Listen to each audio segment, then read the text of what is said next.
This is Judge Joe Brown, and we're listening to We All Be News. News-free Dixie for the 21st century. We All Be is honored to have once again the one and only living legend, in the words of the Duke Ellington, truly beyond category, the one and only Baba Dick Gregory. How you doing today, sir? Fantastic and getting better. Let me just say thanks to you and all those that's out there sending messages. And to you, the listener, somewhere you got to understand that you listen. And to my man Ron, don't worry about winning people over. Truth has nothing to do with winning people over. Mm-hmm. And a lot of people will call into your show who's government agents. There's people out there who've been listening to you that love you. And you take our work, those of us, and you transfer it to your listener. Huh? And so don't worry about people trying to trick you and all that. That's the government's job. What is happening with social media, you've taken on $1 trillion industry that have a kitty sitting over just for lives. Huh? And they make everybody believe that the president knows. Let me just ask you a question. If your brother ran for president of the United States and won, how many terms can he serve? 2 terms. 2 terms. That's 8 years, right? Yes, sir. Well, the people that run the CIA and the FBI, he gets to appoint them.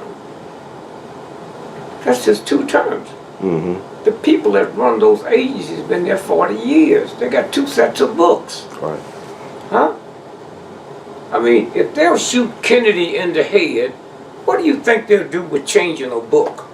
So you come in, the most powerful human being in the world, huh? And you put somebody in, and they give you a set of books to convince you that everything is straight. But the people that run, if you've been a spy, and you've been spying on France, and Germany, and Russia, what happens after 8 years? Huh? So that transfers down the real books and then the phony books. And so when you stop and think about, what they doing, huh? I mean, when the president don't behave, they'll kill him. Huh? And then blame it on somebody. Okay, let me give you an example. Okay. One of the most powerful books at the time was Life magazine. Mm-hmm. Well, who wouldn't trust Life magazine? Yes, sir. Huh? And so this was the front page cover, February the 21st, 1964. Yes, sir. Huh? This went around the world. You can see that. Yes, sir, we can see it. Around the world. Huh? Yes, sir. There's Lee Harvey Oswald with the pistol on the side that he used to kill the cop. Tip. There he is with the rifle. Now, somewhere you got to understand, when you get ready to kill the president, you're not going to order a mail-order weapon from Sears and Roebuck. And so that showed you the stupidity, the ungodliness and unspirituality of the American people that will buy some garbage like this. Huh? But that happens when you got people you hate, when you got Jews you hate, Germans you hate, blacks you hate, women you hate. Then they can move stuff in, because remember, they spending billions of dollars with research on the human brain. Now, I'm born October the 12th. Okay, now what day you born? Not the year, the month. October the 12th, I'm born. When you born? April 23rd. All right. In America, we say April 23rd, right. October the 12th. So all at once, when the mess came down in the World Trade Building, they said 9/11. They didn't say September. We don't use the 9 in America. We say May the 1st, Christmas, December 21st. 911 tells the brain to be scared. Now that's where they are. So when they say, not September 11th, 911. So if you went home and your mother was in the house on the phone, and you said, Mom, who you talking to? She said 911. What happens to your face? You're afraid or frightened. Okay, Yeah. you think something, okay, this is what this is about. So the American people sit here and think this is a little darling of a country. Never before in the history of planet Earth have such filth and insanity appeared with America. So the fact that we accept it means we filthy too. So when you stop and think about just simple stuff, that God made Adam, and Adam said to God, I am lonely. And God didn't say, how can you be lonely when ain't nobody here but you? Hey, I made the moon, the stars, the sun, the ocean, the insects, the bugs you can't see. I made them. Huh? So I'm telling you, I didn't make but one if you go along with the story. So where'd you come from to tell me you lonely? Who you been talking to? And so now, before I remove this here, I want you to look at this Life magazine story. The date. Now, look at Lee Harvey Oswald. Look at the body. You see the shadow? Yes, sir. You see the shadow is going behind the body? Now, look at the neck. Look at the nose. The nose is coming forward. Yes, sir. Okay? You get a good look at that. The body shadow's going backwards behind him, and the nose shadow is frontwards. Yes, sir. The universal God could not put something together where the sun, one instant is going behind, and the same sun is going in front. Now look at the neck. That's a cropped picture. The head don't fit the body. They got the newspaper up there to hide the neck. Huh? Yes, sir. And then they're going to tell us this is a communist journal. So all you got to do is look at this here, and you see it. Now you say, well, Dick Gregory, oh, man, look, truth have never had to be validated by ignorance or trickery. All you got to do is go to the library or Google this cover.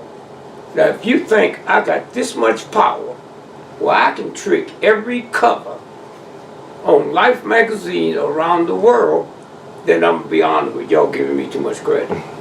Okay? And so again, I'm saying it's information. You think I know this, you picking it up, and the New York Times don't know it? The Washington Post don't know it? This is a game. Huh? And so when you stop and think about it, it's this new social media that's putting stuff out here that if the stuff my mama heard me say on this show, she'd call the police on me. First, my mother told me that Santa Claus was a white man, and she was buying the toys. Now, she didn't say I'm a white man. I'm saying my mother said Santa Claus was a white man. Stop. And we all knew that she was buying the toys. That's not the Klan told me that. That's my mother told me that. And so when you stop and think about it, now, let me put a period here. Okay. So you out there will know how powerful you are. Nothing to do with the church. The church didn't make a kneecap. The Catholic Church didn't make a lip or a nose. That's made by the same universal force that made the sun, the moon, the stars. That's who made it. Huh? So let's all 12 noon. You see, I came through, I just dumb, I didn't know. that a lie detector test could be tricked. So a cop said, I bit him and kicked him. I said, I didn't. They said, would you be willing to take a lie detector test? Now here's what I didn't know. I didn't think. That they hired the same lie detector company in Chicago that works for the city and the state on lie detector tests. So they're gonna lie because they're making millions of dollars from the state and the government because they do their lie detector work. That's right. I hadn't even thought about that. Thank God. Because I knew I hadn't. That's just between me and God. They said I'm lying. First time it dawned on me that the lie detector companies can't be trusted. So from that point on, I would never say, I'm glad I'll take a lie detector test. Huh? And so when you stop and think about this thing called truth, they run governments with lies, and innocent people get caught up in it. And so some kind of way, when you sit and got to go out there with your truth, then there's people come on the show just as honest. We talked about Sabi on your show, the nutritionist. Nothing but a government agent. And then people call in and say, wait a minute, hold it. Truth has never had to be validated by ignorance. Left eye the same. She was killed while she's at his place. Sabi went into the Supreme Court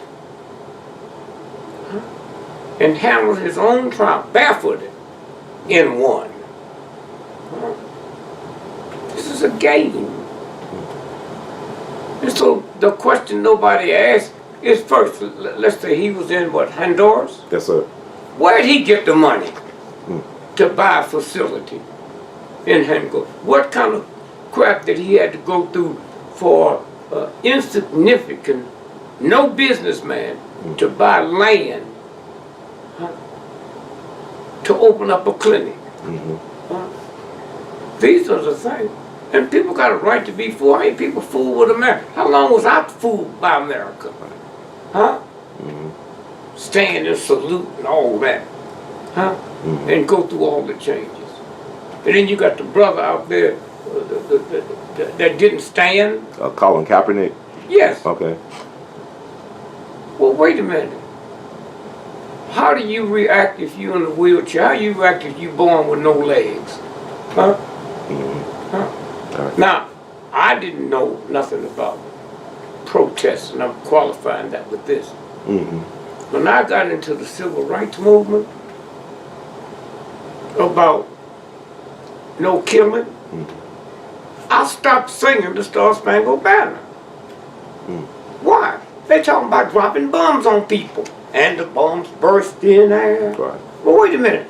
I'm telling black folks that killing is wrong? Then I'm standing there singing about the bombs we drop on people? For you youngsters out there doing World War II, the church and the Christians in America, many of them were singing Praise the Lord and Pass the Ammunition. Are y'all crazy? Praise the Lord. Man, the whole universe is messed up if we can turn God into a trick. He like Americans, he like them, but not the Germans. Okay, this is a game. And so when you stop and think about it, the universal God don't give a damn about what you believe in, what you learn in the church. And so consequently, praise the Lord and pass the ammunition. They had another song, coming in on a wing and a prayer. You out there dropping bombs and you got shot down, you trying to make it back to base. So you coming in on a wing and a prayer. Somewhere that when you just stop, you can't because it's in here. How long do it take to get it out? I don't know. But first you have to know it's there before you can get it out. Okay? Here's where you are. Okay? Here's where the civil rights movement was. Yes, sir. Everybody hate dirty clothes. If you hate blacks, you hate Jews, you hate Germans, you still hate dirty clothes if you have a sound mind. So they come up with a washing machine. Right? So the washing machine don't clean your clothes, it's the agitator. Put your dirty clothes in the washing machine and take the agitator out, you got some dirty, wet clothes when it's over. So you got all these white folks sitting around telling black folks, and men telling women, be cool, don't agitate. Huh? Wait a minute. How do I get them clean? Okay? In many cases, the agitator is black or gray. The agitator. Okay? You don't kill your clothes. You don't drop poison on them. You put a general agitation in there, and the clothes get clean. Then you hang them on the clothesline, and the sun destroys all the germs. Not a dryer. And so, the rule of thumb, if you think you're dumb because you ain't got no education, the rule of thumb is when I wash these clothes and I see them come out sparkling white, that don't kill the germs. Right. You hang them up. Now, some of these young, brilliant cats now will come up with a washing machine where you can only wash your clothes in the daytime when the sun is out. And have a channel where the sun is being pulled into the washing machine and kill the germs. Okay? All of this is out here. I don't know what I did with my car keys. Okay? But for those of you that have car, can I pick this up without messing up your thing? Yeah. Okay.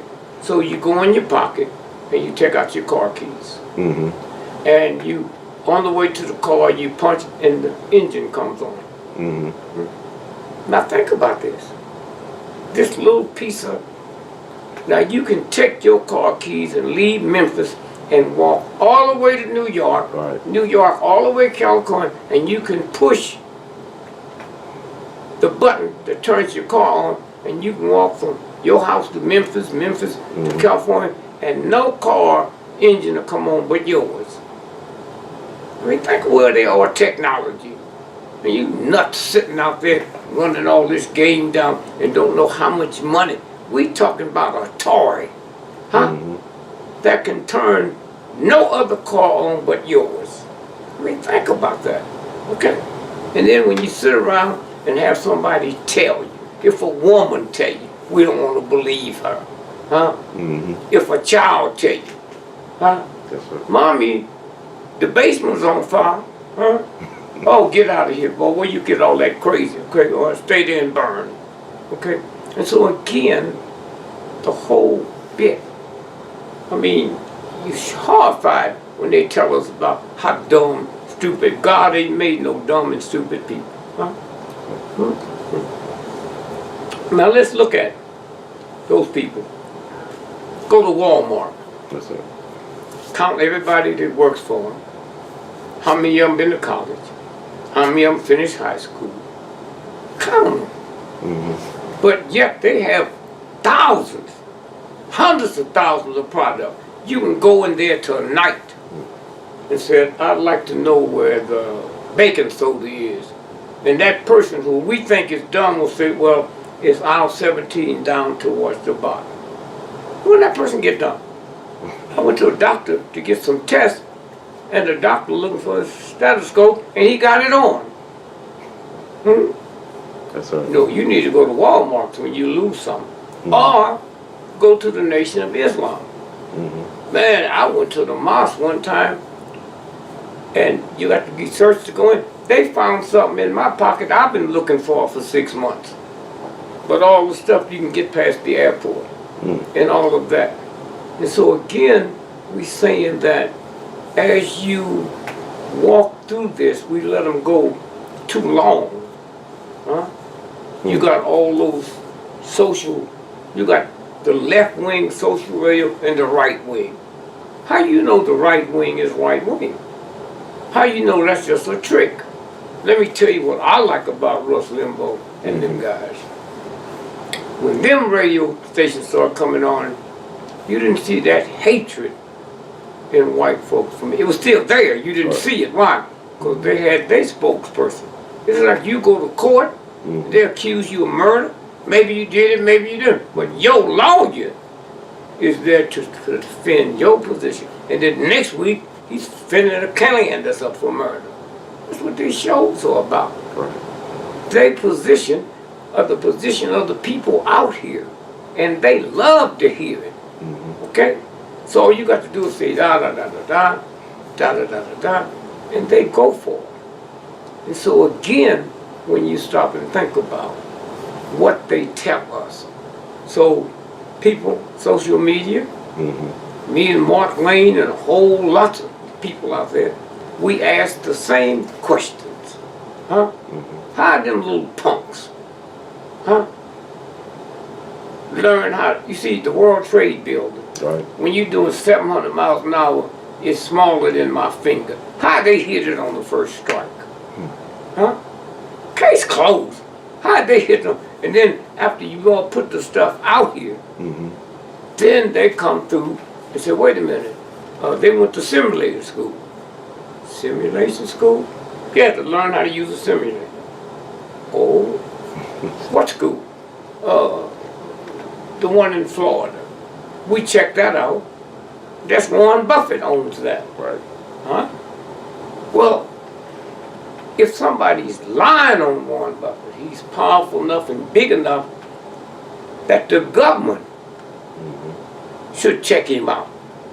Oh, well, we don't have them. You check out there. You check out babies and stuff. Huh? And so somewhere, and let me just say this to you. When I was a little boy, I used to go to the movies and see Frankenstein. Right. I was scared of Frankenstein. And then one day, when my head started changing, an awful horror came over me. The mad scientist, who was played by Bela Lugosi, Frankenstein was scared of him.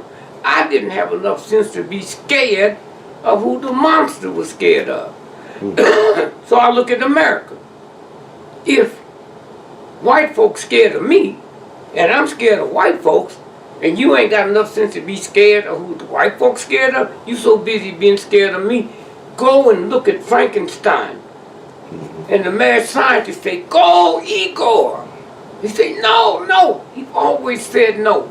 And then he went, killed the people, and brought them back to the mad scientist. To the mad scientist. How can you, white folks, not be as frightened of a nuclear bomb as you are a black person? Huh? Now y'all sitting there talking, well, I'm not afraid, I'm not afraid. Because you don't know fear. I know black folks been taking aspirin for 20 years, and then it dawned on them that headache comes from a brain tumor. That's what white folks, state of illusion.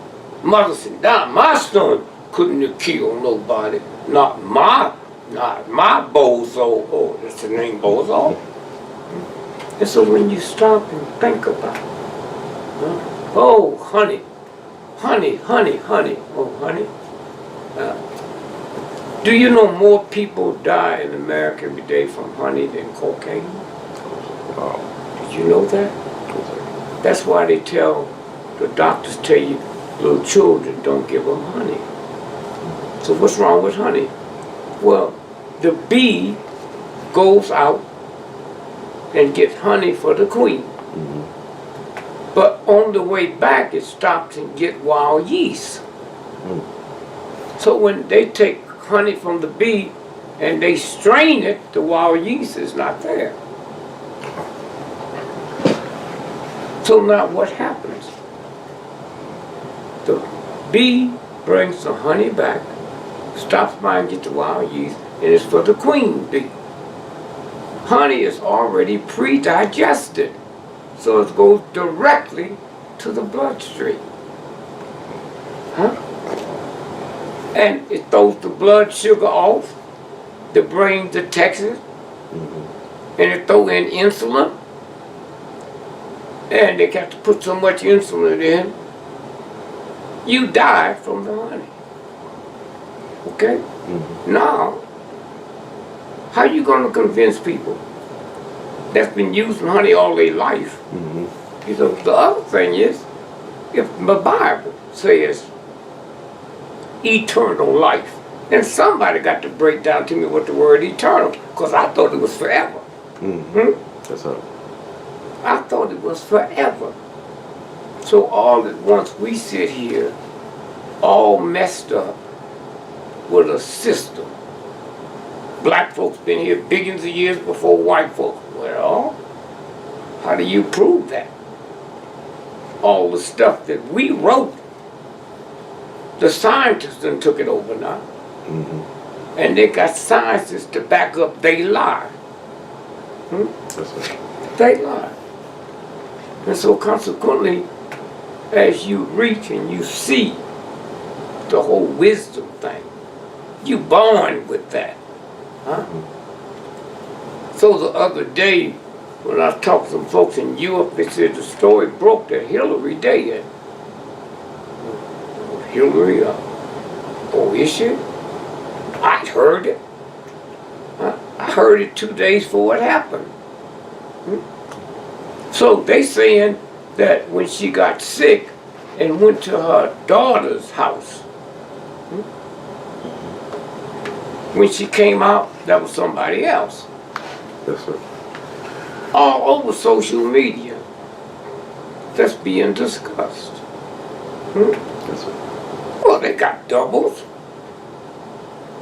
They got doubles they send to conventions. You think it's the Secretary of State, you thought it was Hillary, it wasn't. Huh?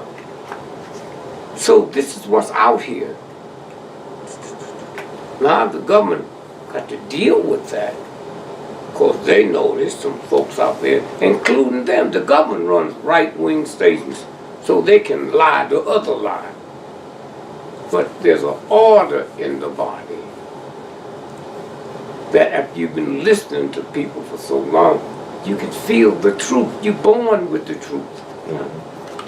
And so consequently, Kennedy was shot in Dallas. In Dallas. Now you got two things to deal with, Kennedy and Lee Harvey Oswald. Now, when Kennedy is shot in Dallas, the straight papers ran the story that Kennedy's brain is missing. Now wait a minute. When you shoot the most powerful person in the world in the head, how did they know it wasn't the Russians that did it? Huh? So how's somebody gonna get close to that body? Now if his brain is missing, it meant it had to happen in the hospital. Huh?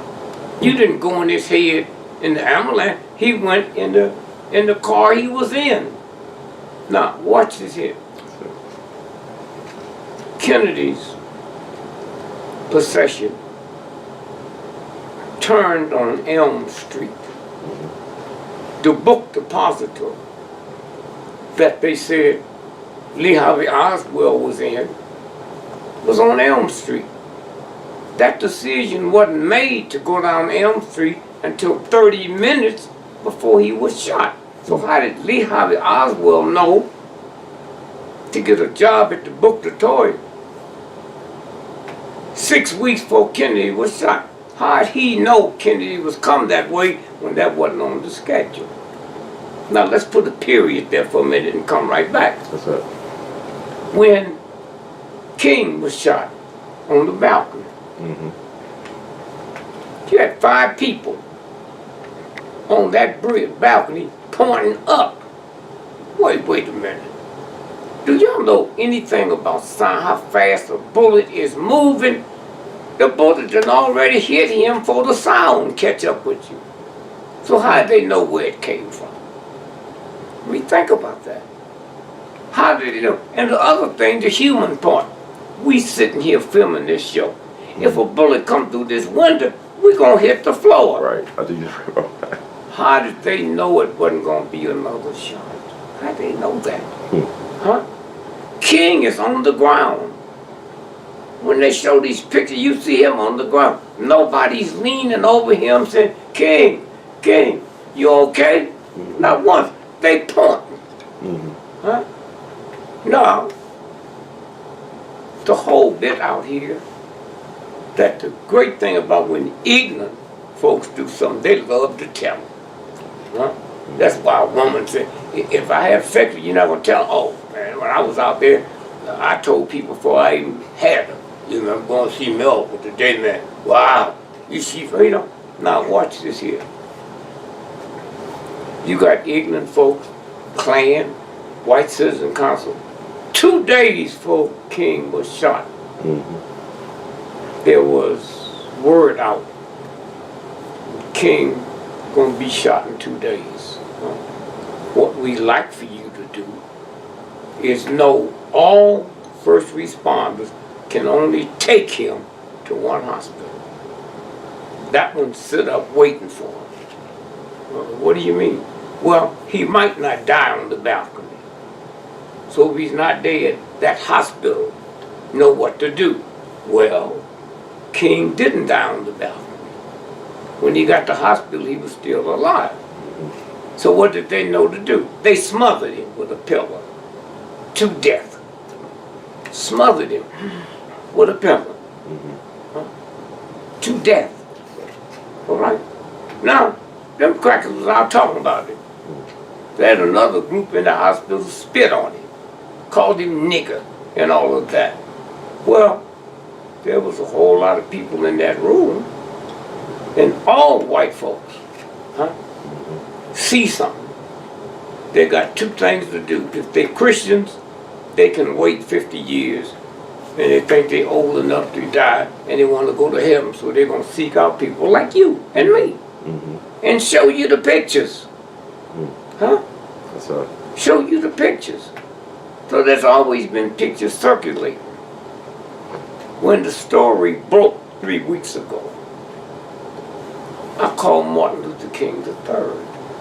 Because I always told him everybody who was involved in killing your daddy, shooting your daddy. Huh? Here's who, including the black folks. Huh? That's right. Including the black folks. So I called him and said, man, the story's fixing to break now. That your father was smothered to death in the hospital. And so had y'all ever heard anything like that? You know what he said? Yeah, something like that. Why? Because them ignorant ones, they talk. Right. Cops know when you're going in, oh, find the ones that's been bragging about what happened. Now that changed the whole dynamics of the thing. But social media, now somebody might be somebody that love Kennedy or love America with big money that bring in real investigators.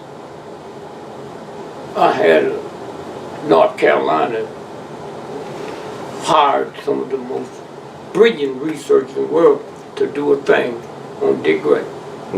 Huh? Not government, on GREgory. Man, when they came to see me, I didn't know they'd been working on it for 5 years. They had 3 suites of rooms full of stuff on me. I never knew my daddies as well. They got my daddy's, I'll show it to you in a minute. They got my daddy's draft notice for World War I. Okay? They got my daddy's birth certificate when he died. My mother, we all lived with Mom. I didn't know what she died from. They got the birth certificate and the cause of death, and my sister, Dolores Gregory, signed off on the death certificate. See, when people want, especially with the technology they got now, So when you look at Kennedy, here's the book out here. That's right. This is Robert Grover, just an ordinary white Americans that all of us loved. That anytime we came up with a picture, or he came up with a picture, we could go and check it out. Okay? And this is his third book. JFK, huh? That's right. JFK, Robert Grover. Okay? And they got the proof. Now watch this here. Now, let me just show you something here. Now, they said Lee Harvey Oswald. Lee Harvey Oswald was on the 6th floor shooting at the president, right? That's right. Now, just look at this here. Now, here is Lee Harvey Oswald on the 1st floor looking at the parade right there. Wow. Huh? Can you pick that up? Yes, sir. He's down on the 1st floor. He don't know nothing about what's fixing to happen. Wow. Now watch this here. There's another picture of him down on the 1st floor. Huh? Now this one here is really weird. Right here. Can you see them two Secret Service agents? Yes, sir. They Can look you at him. see They look right at him. At him? Right, they look at him. Okay, now think about this here. It's crazy. All right. But when you scared and the news is coming through trick sources and you don't see all this, although they're showing it to you, and some of the pictures get through so fast before they can change it. Huh? Yes, sir. Nah. Here's the brother, Robert Groden, who dedicated his life, got a family, children. He didn't know when a bullet would go, but there's some protection that comes from above the church. And many of us have that. Huh? There's a universal God. And so all at once now, we knew about the tramps, about the grassy mall. All right. And there's some cops that didn't know about the trick. So they got up to the grassy mall and arrested the 3 tramps. Now just watch this now, the 3 tramps. This is them being marched from the embankment in the front. Here they are here. Okay. The cops went up there and busted them. Now, here's the funny thing. When they busted them, wait a minute. Here's Attn that releases this. Here. Yeah, I see it. Yeah, wow. There they are, right? When they busted them, they had to turn them over to the homicide detectives. They didn't book them. They didn't fingerprint them. And the only thing they said is call them John Doe. Then let them go. All right? Here it is right here. Wow.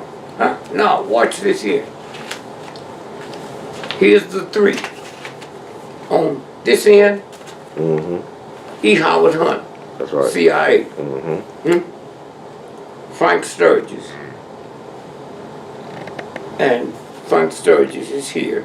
Raoul in the third. That's Woody Harrelson's daddy. White man can't jump. Okay, now let me just show you how tricky this gets, man. All right. There was a federal judge in Dallas that they had took enough evidence to prove that Bell Telephone had been approached by the CIA to bug people's phones. They didn't have the technology they got now. They can do it from a missile. And so it got out, went before a federal judge. He had enough evidence. He said, these are the Bell Telephone executives we want to bring in. The judge was shot and killed in Dallas. By who? Raoul. He was so high and drugged out when they caught him, Okay? Mm-hmm. He was saying, y'all can't do nothing to me. I'm Raul, this is my code number. Call Washington, D.C. and give them the number. So they did. Mm-hmm. Wait a minute, hold it, wait a minute. They said, yeah, well, put him on the phone. They said, man, you're really effed up. Mm. He said, you told people who you were, and there's nothing we can do to help you now, except we got a friend in San Antonio, federal judge. We will send you down there and let them handle it for you. But keep your mouth shut. He didn't know they setting him up to find him guilty and have him killed in jail. You know, one of the things I never understood, man, Mm-hmm. you got people in jail who done murdered, who done raped, killed, and then some guy come in that done raped a child, and them thugs who's in jail after they had a trial said you don't deserve one, and they kill him in jail. And we don't stop that? They kill him in jail, or they said, oh yeah, you be careful when you go to jail, because the inmates, well, these inmates, 99% of the people that's in jail wasn't framed. So who they think they are that has the authority to execute you without a trial when they have a trial? All right. So that's, he didn't know that was coming. Now, who was the federal judge? Huh? William Sessions. Huh?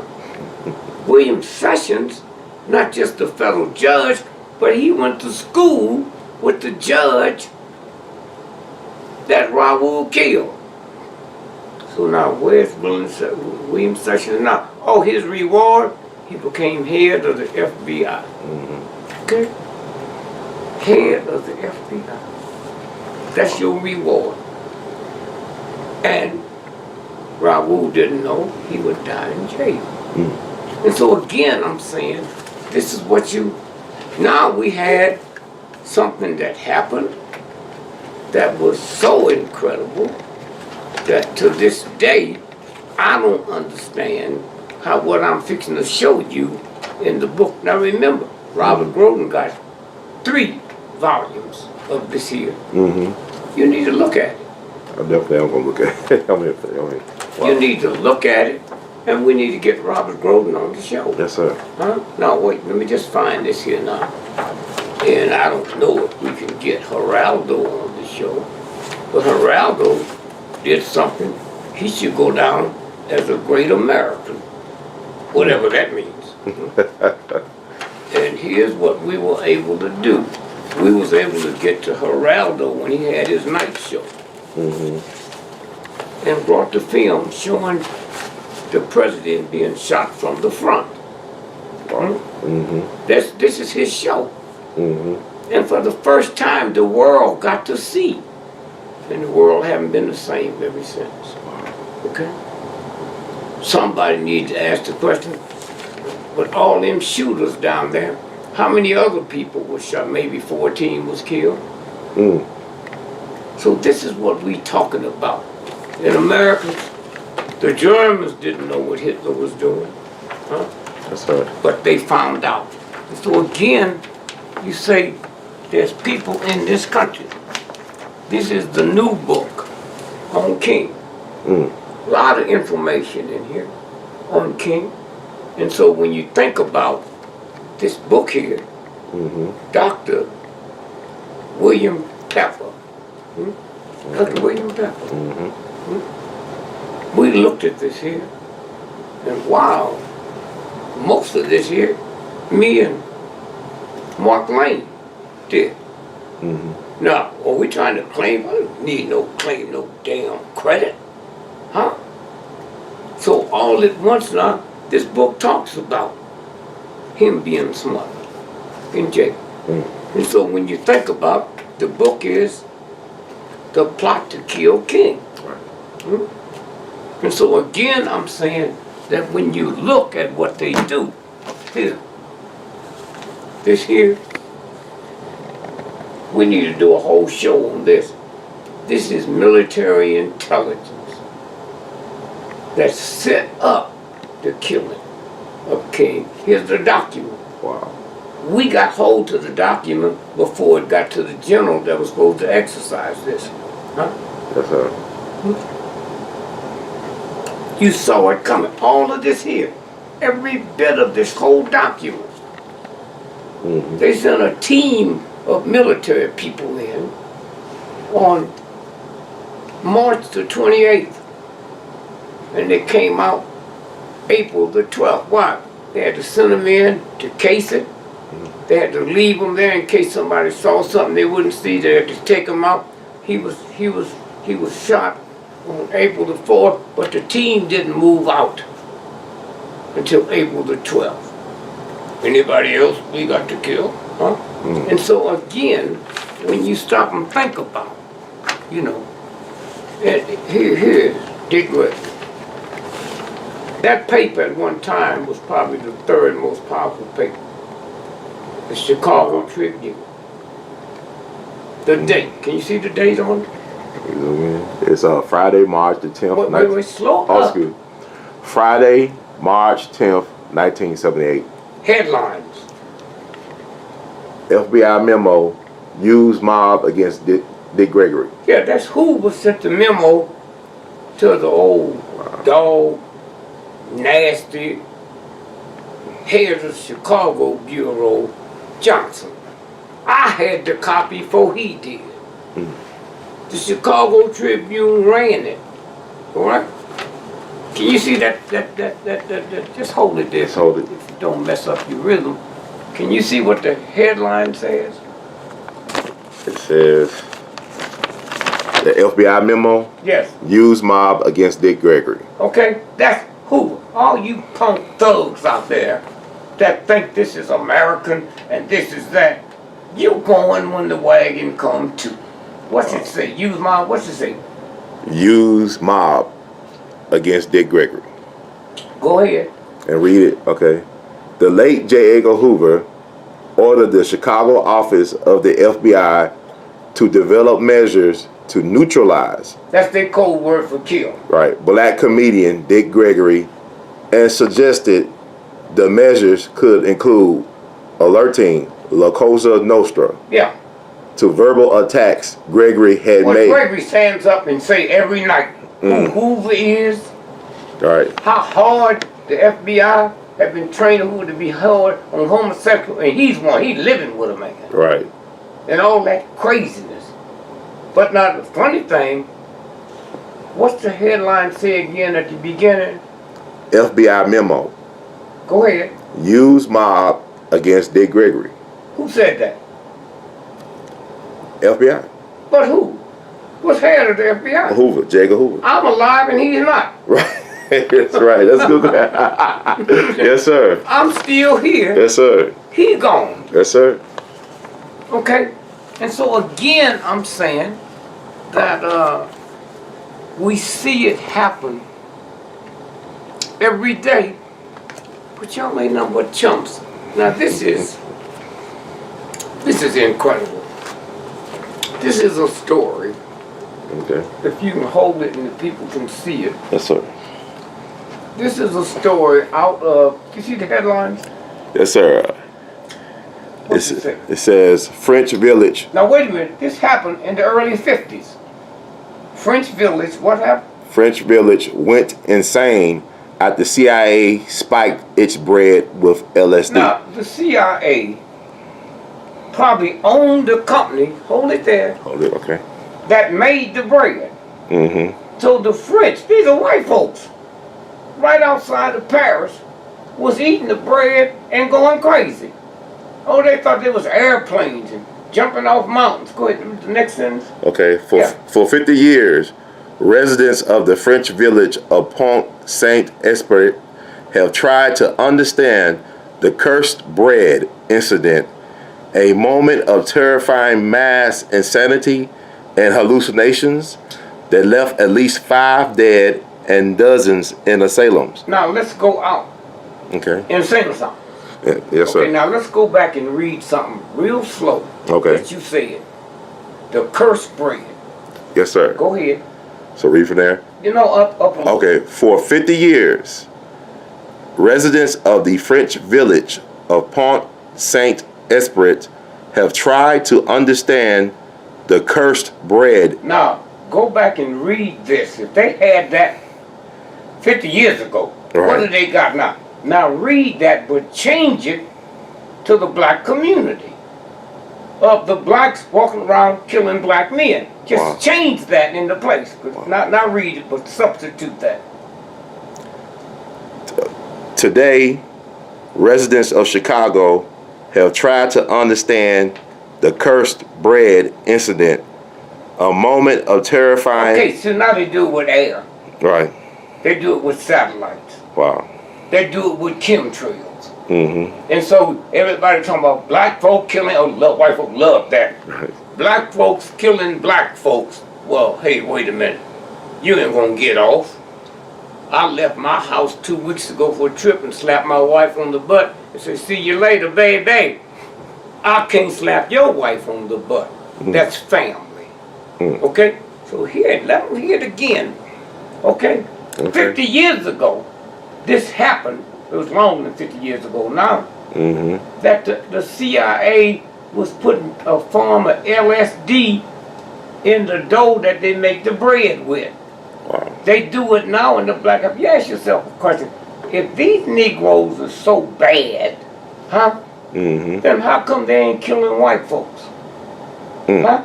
How come they don't put a squad together and go get the cops that's been killing? These are agents that they run crazy and tell them what to do. They didn't go to University of Chicago. They ain't go up on the white campus and kill nobody. Huh? Yes, sir. Those are white folk going up there going crazy. So I'm saying again that you sit here and why should God give you the truth when you just as crazy as they are? Huh? Send your black children to war, to kill people, go to North Korea, and after the war is over, the North Koreans that shot your foot off can come over here and get a job or open up a drugstore on the corner where you live, and you can't do that. Okay? And so now we got the greatest thing that ever happened terror-wise was Tulsa, Oklahoma. Little Wall Street, huh? Yes, sir. The black guy organized it. He had Chinese, Jews, Indians in his group. The one black guy that organized was making $100,000. We talking about, man, back in the 20s, was making $100,000 a week profit. So then the white folks rolled in. They would like to talk to you. We'd like to be part of this club. He said, Cracker, get out of here. So that Monday, them little crop dusting planes flew over that part of Texas and dropped bombs. Oklahoma, yeah, that's it. Now, if you go back and look at the Tulsa paper, there's a big hole in it. They just cut that part out. Now here's how we knew about Black Wall Street, especially you punks out there that think you know something, huh? When September the 11th happened, remember, back in Black Wall Street, wasn't no Negroes in the state legislature. So the big argument started was the greatest act of terror in the history of America. Black state legislators are there now. But they said, wait a minute, what about Little Wall Street? Most white folks had never heard of it. Black folks had never heard. Black folks ain't do nothing about no Little Wall Street until after September the 11th. So the white folks said, how could you Negroes in the legislature with us accuse this state of something like that? And then the decent white folks with the black folks said, well, let's do a favor. Let's do the homework. Let's do the research. And they found out and told the world. You know what happened? All the relatives of the people that happened to got reparations. Okay? Reparations. Now, we know about Oklahoma. The city, the government building. Can you see that? Yes, sir. Listen at this. What's it say? It says, FBI paid Nichols mortgage. Now, Terry Nichols, who was that? The guy who helped plan the Oklahoma building bombing? They said he's one of the bombers. Right. Now go back and read the top again. FBI paid Nichols mortgage. Now, let me tell you fools out there. You ungodly, unspiritual dogs. Huh? Here's a man that they convinced you that he and a couple of others planned the bombing. Now read from where you go. Now be very careful because I'm going to stop you. Okay. Papers show authorities occupied Kansas house during bombing investigation. Go ahead. Okay. The FBI made mortgage payments on Terry Nichols' home. Read that slow. The FBI? The FBI made mortgage payments on Terry Nichols' home after he was arrested. Right. And before he was convicted of conspiring to bomb the Oklahoma City Federal building. This next part is very important. Okay. What do it say? She what? The Justice Department spokeswoman. Wait a minute now, slow. Okay. Now this ain't some punks. This ain't me and you sitting on social media. Yes, sir. This is the FBI spokeswoman said what? A Justice Department spokeswoman said Tuesday she did not know why the government made the payments. No, wait, ho. Read that slow again. She didn't say it didn't happen. Yeah. She didn't say it's lies. Right. She didn't say we got to check this out. She said what? She did not know why the government made the payments, nor the amount. Okay. This is a Justice Department saying this. Huh? Go ahead. The small frame house is in Harrington, Kansas, where Nichols was living with his wife and their 2 children.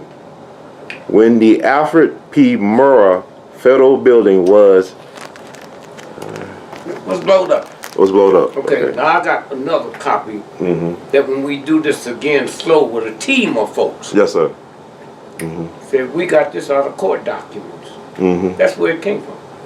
Wow. Nichols' lawyer said we got it out of court documents. So again, we're going to slow up and do each individual of this because we happen to be taping this before the Hillary-Trump debate. Yes, sir. Okay? So a lot of stuff is fixing to go down before and after that. Trump, when you see him with the red tie, that's the real Donald Trump. Anytime you see the Trump out there with a different tie on, that's the decoy. That's the double. Huh? That's the double. And so again, I'm saying, you know, play your games. Well, if my mother heard this, she sided with white folks. But the truth, you can do that. The Catholic Church don't have no real investigative force to spend trillions of dollars. When they said the West Nile virus, remember that? What was West Nile virus about? It was like a disease caused by mosquitoes. By mosquitoes? Yeah. From where? Africa. West Nile. Right, Nile River, yeah. The Nile is Egypt. Right. So then they asked the question. I'm not putting you through no I'm saying this here for my grandmother to hear. Yes, sir. So now the mosquito come from Egypt. Then the question is how to get here. Right. And they said how to get here? I don't know. Okay. Airplanes. Okay, airplanes. So then the reaction is, well, wait a minute. Egypt don't have no planes that go from Egypt non-stop to New York. So how does mosquito know not to get off at the first stop? Right. So you don't have to be brilliant to figure this out. Huh? Yes, sir. How did that mosquito know? Y'all, wait a minute, this is not our stop. The next stop is ours. Huh? And so when you stop and look at what they are telling us. Now, you got something very interesting. Oh, because one day Clinton, one of the big stories around the world was Monica Lewinsky. Right. Now, I hope you can see this. And it's very important that you kind of scan the crowd on the White House lawn. You see it? Yes, sir. Now, you see him hugging Monica Lewinsky? Yes, sir. Now, look at the folks around him. They got on summer T-shirts. All of them. Yes, she sir. got on a winter outfit. A navy winter coat, a navy tam. Now look at the picture. That's a scam picture. That picture was cropped in there. Now you mean Clinton didn't know that? And he go along with it? No, it's when they put you in and you get out of hand.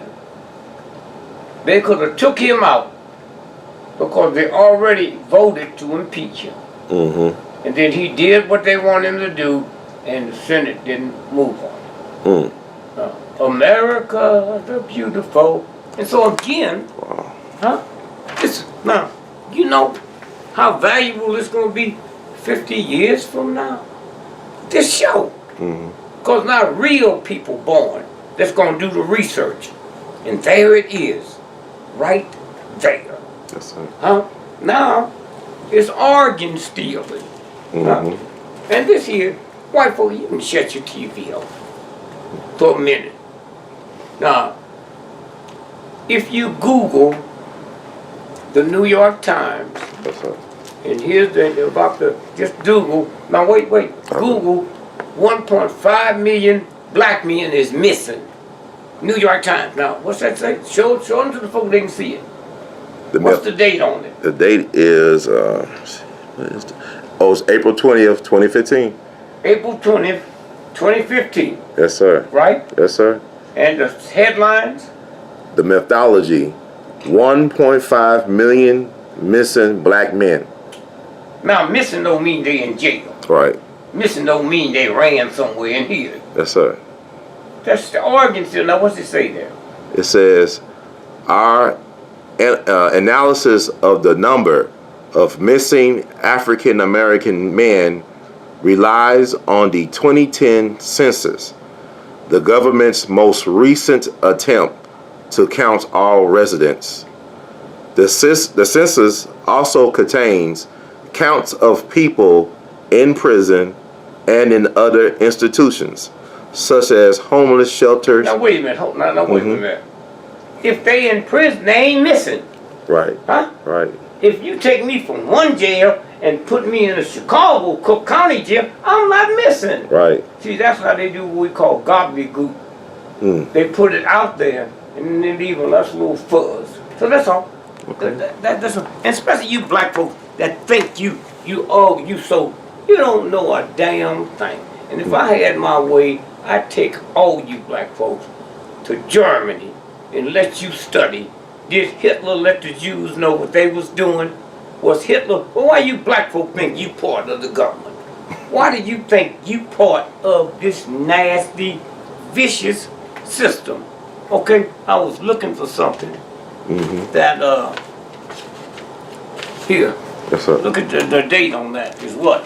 July 24th, 2009. 2009? Yes, sir. Okay. And the headlines? 44 charged by U.S. What paper? Oh, the paper is New York Times. New York Times. Yes. What's the date again? You got to talk July, slow, man. yeah. People got to go get pencils and stuff. Yes, sir. July 24th, 2009. Okay, headlines? 44 charged by U.S. in New Jersey corruption sweep. Okay. Now, what's the sub-headline under it? The sub-headline?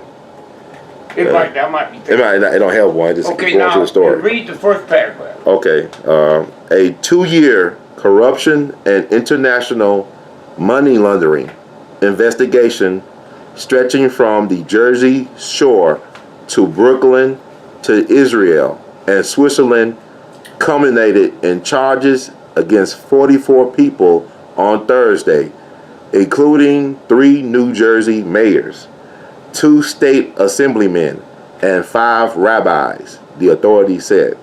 Now read, do you see where I got it marked there? Down, save us some time. You said mark? I don't see that. It's No, not. just a pencil mark. It's a pencil mark? It's all about organ stealing. I don't. Well, just go keep looking. I got it marked. No marks there? No, sir. Okay. So we don't have to read all the other stuff they put in there. Let me see. I could.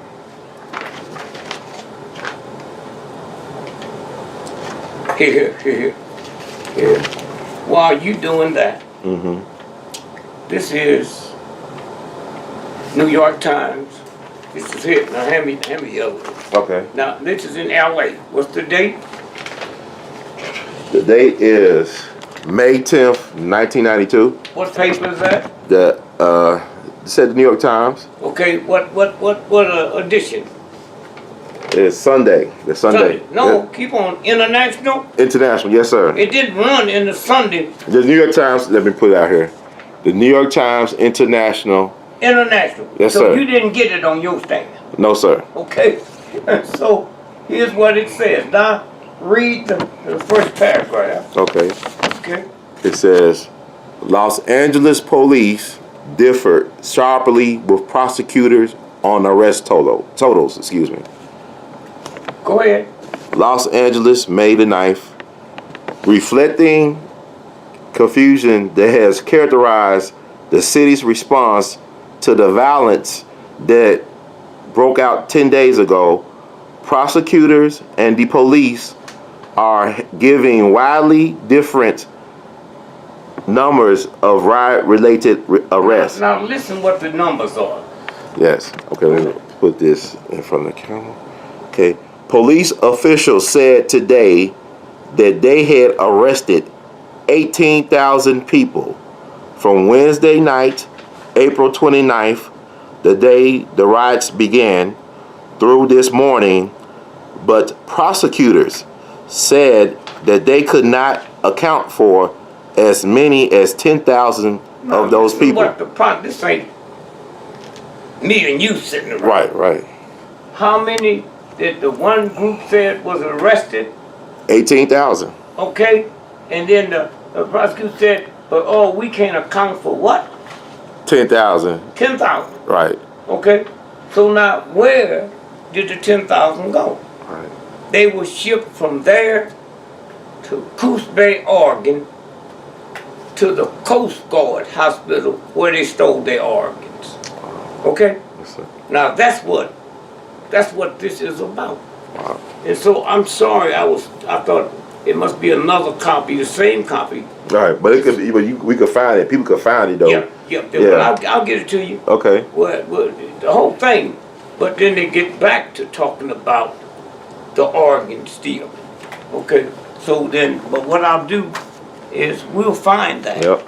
Now I actually shared that link online about a week ago with people. Okay. About the riots, about this sad story. Show that to them. That's when you go to the butcher shop. They got the parts of the body labeled, how much it costs to get a thigh. What's it say? Donating your body to science. Death wish. Death is the wish of some, the relief of many, and the end of all. That's Lucis Seneca. Yeah. Okay, so you want to read the story? No. Okay. I just want you to show the them picture. Yeah. how they got the body dissected. Like you going into the butcher shop, how much did that shank cost over there? How much that thigh cost? Wow, that's crazy. Okay? Now, throw that on the floor. Wow, that's Ron crazy. Brown, for you young folks, he was the first black cabinet member that ran the Department of Commerce. He was supposed to testify when he came back off the trip before the federal judge on how him and his son brought money back from China to give to Clinton. Right. Plane wreck. The folks that did the autopsy at the Armed Forces Institute of Pathology gave it to me. Wow. They couldn't deny it once I released it because the folks that did the autopsy showed me the bullet hole in the back of his head. There never was a plane wreck. When they found Ron Brown, here he is laying on the ground, dead. Huh? All right? And so this is what happens, and it'll happen to you. The reason is that people trust you. Huh? Mm-hmm. And so when we start looking, this is a story of a guy named, well, here, that's where I circled it. Okay. Okay. Americans, listen up now. What's that say? It says, where do you see the pencil mark? okay, I'm gonna read it. I'm gonna show it to them too. Yeah, now, what's it say? It says, Michael Gallo. they got, well, you talking about the pencil markers, I see Graves' name right here. Yeah, yeah. Okay. Well, remember now, you showing it to the folks that can read it, right? Right. Okay, now, what's it say? Graves claims it is becoming increasingly clear that this virus was not, as scientists at first thought, passed from chimpanzees to mankind, but was properly, knowingly developed by doctors and scientists working for the United States government. Graves says that in April 1984, Dr. Robert Gallo filed a United States patent application. Wait a minute. Hold, what did you say? He filed a United States patent application for his invention, the HIV-AIDS virus. The patent number for the invention is 4647773. So what that means is on Monday through Friday, you can call the U.S. patent and ask for the patent number that Graves filed for the cure of HIV and AIDS. There's the patent number. Read it again. It's the patent number for the invention is 4647773. Okay, now there it is, y'all. U.S. Patent Office. They have it. Now, what do they do in the black community? See, if I'm a father and don't know anything, and homicide come and said, just sad news, your son just been murdered. We need you to identify. You go identify. Well, you so upset, you're not thinking about they took his organs. Right. Huh? And so, by the time somebody tell you, he's already unbound. Now, here's the article of what they do in the black community. This doctor here, we got to get him on the show. Okay. What's it say? It says crime linked to pollution. Okay, now, real slow. Crime is linked to pollution. Okay, Right. Go ahead. Polluted water can cause brain damage that turns ordinary people into violent criminals. Oh, wait a minute now. So when I pick up the paper and hear these white folks and black folks reading the news, that what happened in Chicago, what happens in Cleveland, go back and read that again. What's this scientist say? He said polluted water can cause brain damage that turns ordinary people into violent criminals. Okay, go ahead. Rogers Masters. Dartmouth College in Hanover, New Hampshire, compared crime figures from the FBI with information on industrial discharges of lead and manganese. Okay, what does it say? Read that again. He said he compared crime figures from the FBI with information on industrial discharges of lead and manganese. And once you get enough manganese, you'll kill your mama. Wow. Now go ahead.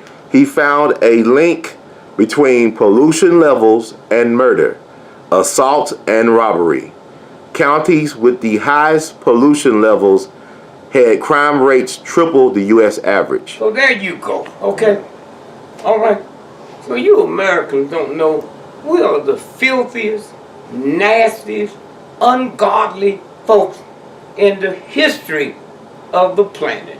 But you keep waving your flag and singing America the Beautiful, and you have Catholics and Baptists singing with you. But the real God that created the moon and the sun and the stars is not singing with you. They know, it knows the real thing. Now, probably because of the election, which I've always said there won't be no election. Right. They when I ran for president of the United States in 1968, 1968, November the 4th. That night they had to shut all the computers down that tabulates, because it showed Dick Gregory is presumption president of the United States, because I got 9 million votes in the state of Pennsylvania. Yes, sir. Huh? You hear me? Now, first at the top, what paper is that? The Wall Street Journal. Wall Street Journal. What's the date? It's November 7th, That's 3 days after the election. 1968. Now, what's the headline say? Election computer goofs gives Gregory 9 million votes. Come on, not in America. In the state of Pennsylvania. Yes, sir. Now read the first paragraph. Some inaccurate data gets on TV before use is halted by news election servicer. Go ahead. New York, okay. Go ahead. Keep reading. You see. Some machines just aren't to be believed. Go ahead. Take the big computer in New York that was designed to compile results of Tuesday's general election. Now wait a minute. I'm voting in California, Topeka, Kansas, but nobody told me that vote got to go to New York. And then now go ahead. What's it say? At one point early yesterday morning, the machine was crediting Dick Gregory, the comedian turned presidential candidate, with 9 million votes in Pennsylvania. Now the state. What happened was the folks that were supposed to go in there were supposed to hook up the machines, so when you voted for Dick Gregory, it would register for Nixon. Wow. Okay? Somewhere they did it wrong, or the university did something, and it registered for me. The reason I'm telling you this, you haven't been able to figure out Trump. You don't have to when you know what they can do. Right. When they give Dick Gregory 9 million votes because they goofed the machine in the state of Pennsylvania, now two things. What paper ran that? Wall Street Journal. One of the most respected papers, which is bullshit, on the planet. But not another paper in America ran that story. But if say Dick Gregory was caught fooling around with the voting computer results, the world would have known. Okay? So now they realize, oh my God, Dick Gregory, the people that did that. And so here's what I'm saying. So Trump can come up beating everybody if there was an election. And nobody would suspect nothing. Because you didn't know that the Wall Street Journal printed this story, not the New York Times, not the St. Louis Post-Dispatch. So again, I'm saying that's what you're looking at with Trump. That's why you're so horrified. Oh my God. And so again, we'll go over this. We'll go over it word for word with a team of folks. Right. And so again, I'm saying that somewhere, Yes, sir. somewhere, here's a major story, which is crap.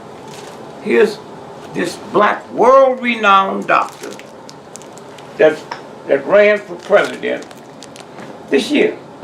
What's his name? Dr. Ben Carson. From Johns Hopkins. Right. They said he's the first doctor that separated Chinese twins that was hooked at the head. There's been other folks, but hooked at the head. Right. Now, let me tell you something. He wasn't even in the room when the operation took place. Now, here's a man that ran for 8 months in the primary before he got out. He's never mentioned his claim to fame. He didn't ever mention that he was the lead surgeon. Now, let the brother tell you. Right. It was a team of 87 German scientists that had almost perfected separating Siamese twins hooked at the head.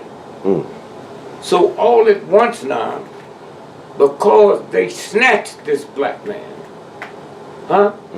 from South Africa, they didn't want people to think it was a racist thing. So they put a black doctor in the room who's supposed to be heading up the surgery. A black doctor. Right. Heading up the surgery. Hear me now. Heading up the surgery. He wasn't even in the room. Now, let's kind of cut it short on this. Okay. Now, watch this now. Let's say he did. He was there. Then how come he's never been, well, let me tell you, you follow football? Yes, sir. So when they picked the Heisman Trophy, how many people they picked the winner from? How many other people nominated? I want to see about y'all. Maybe 3? Huh? I think 3. It comes down to 3 people. I don't know how many. Maybe 10. 10, okay. Then it gets down to 3. Uh-huh. So here's the question we need to ask. If he's performed this earth-shaking, then how come he's never been nominated? When say win, how come he's never been nominated for a Nobel Prize in medicine? Now, we didn't say how come he didn't get it. Right, right. He ain't never been nominated. Right. Okay? See how the universe works? Huh? Yes, sir. And so again, we saying that when you look at this, the trickery, the everything that's going on, and so somewhere, I say to you, this evening, the eve of the first debate between Trump, if you gave, like I did, I gave Trump, I said, a penny for your thoughts, and he gave me change back. So again, if you have any questions, my brother, the respect that I have for you, when I think how young you are, man, and how you dedicated your life to this, and when I think about Hustler magazine, what's his name? Larry Flint. Larry Flint gave us millions of dollars, our team, Right. to research the Kennedy Wow. assassination. Okay? And so somewhere we know stuff that most folks don't know, because if I needed money, all I had to do is call Larry, Hustler, and before I could hang up, the check would be wired into the bank. Wow. And so again, I'm saying, and I'm just rushing this in before the real deal happened. And so I just like to thank to the first thing you said when you pulled up all those top. Right. The rappers, the rap community. I mean, Killer Mike, Big Boy, Corrupt, and the Dungeon Family actually came to one of your shows, one of your sold out shows. And Van Peebles. Yeah. Mario Van Peebles. Okay. Yeah. Was there, and they'll be there tonight. Wow. Okay. And I said, not me. I've been saying this. So where'd they hear? Social radio. Right. On the internet. That's you. Yes, sir. And when you go to bed at night, you have to understand that there's a group of people, everything, somebody, they say, I wonder what Ron's saying about that. Okay? That's how important you are. I don't think you can save America. Right. Because we too far gone. Right. But there's people out there, there's cops out there that say, my God, I remember that case, and I remember I was involved, but when I look at the research, my name's nowhere there. Right. Okay? And so again, I just say thanks. You got any more questions for me? Yeah, definitely. I want to get your take because I know I talked to you. You was in Ferguson 2 years ago. Yep. And a young brother was just found dead in Ferguson. An outspoken activist named Darren Seals was found dead, shot in the head, burned in car. But he was very outspoken about the Black Lives Matter situation in Ferguson and about the Mike Brown case. I just want to get your take on it because it was another young man on the night of the verdict reading that was found dead. It's a couple blocks away. Wait, slow up now. I'm sorry. Yeah, I be getting all excited. You get excited. Yeah. I don't want you to be my damn brain surgeon if you gonna be excited while you cutting my head. Yes, sir. Huh? Yes, sir. You hear me? Yes, sir. That's not your job. Yes, sir. It's hard enough to convince my ignorant mother that what you saying. So you gonna get on slow up Yes, sir. like a little child. Mommy sent me to the store. She said I'm supposed to get X amount of change back. Count it slow. Okay. Okay? Yes, sir. Because you talking about stuff that's changed the world. Yes, sir. Huh? So again, we go back to Ferguson. Yes, sir. Okay? To Ferguson. Now, before he was killed, that's who? Mike Brown. Coming out the cigar show. Yes, So sir. Yes, sir. he got on flip-flops and short pants. 15 minutes later, he laying out the ground dead with long pants and Nikes on. Oh? Yes, sir. Now, hand me this here. Now watch this now. So the guy was with him, Johnson, Yeah, Dorian Johnson. Yeah. said he had his hands up. Yes, sir. He told the whole world he had his hands up. Are you aware that 3 days later the FBI put Dorian Johnson under witness protection? Huh? Now, that's not a federal crime. That's not a federal crime. Right. So what they doing involved? So if you go back, and I think you need to read the whole transcript of what the prosecutor said that night. 8 o'clock, when he said, we had the verdict. And then somewhere he slipped or God moved something around. He said that a very trusted African American, the black community, Dorian Johnson, who's been under witness protection, testified in open court that he lied. Did you know that? Yes, sir. No, not yes, sir. Tell those are your folks you talking to. Right. He said what? They didn't have his hands up. That he didn't have his hands up. Right. Now, as hip and as black as I am, man, if I just been an old, honest, Christian black guy sitting on that trial and hear this brother said he lied, why wouldn't I vote to set the cops free? Why wouldn't I? Right. Huh? And then you know something.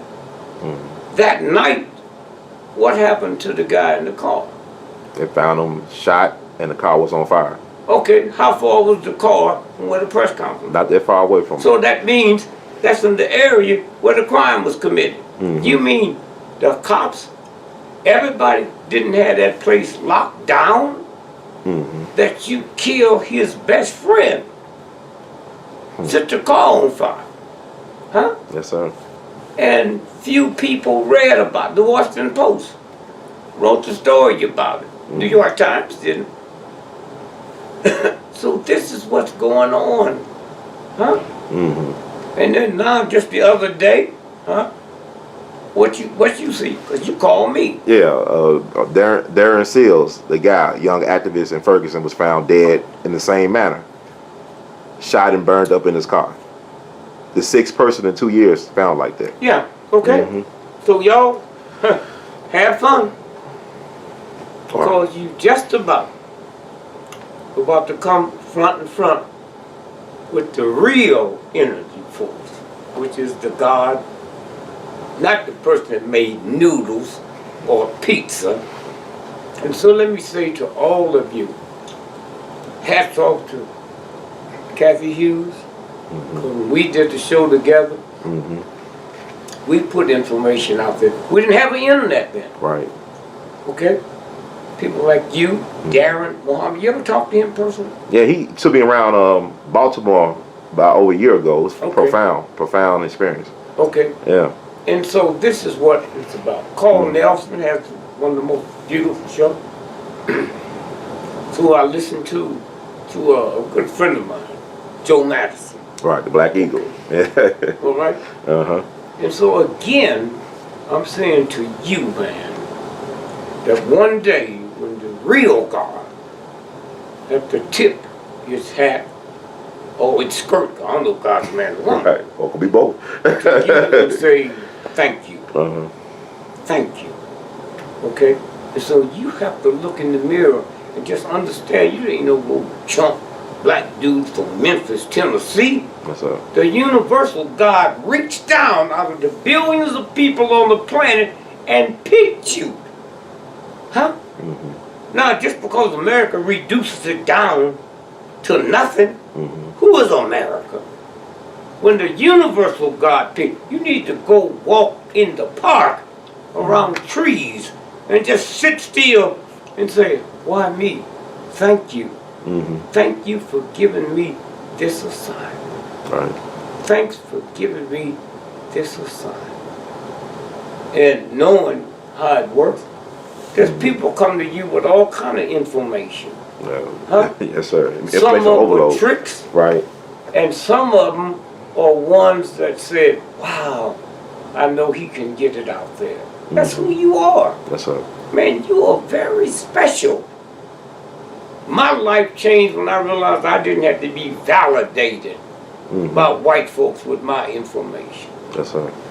You have to understand that too. But you also got to call different ones of us and say, let me just check this with you. Don't worry about who gets out here with it first. Let me just check this with you. Mm-hmm. This is what I'm getting. Mm-hmm. And I don't move without calling you and Brother Muhammad. Mm. Don't move. Mm-hmm. Huh? Because I know you got some people out there around the world. Mm-hmm. Yes, sir. I don't even know how to turn the internet on. Thank God I got some grandchildren. Yes, sir. Yeah.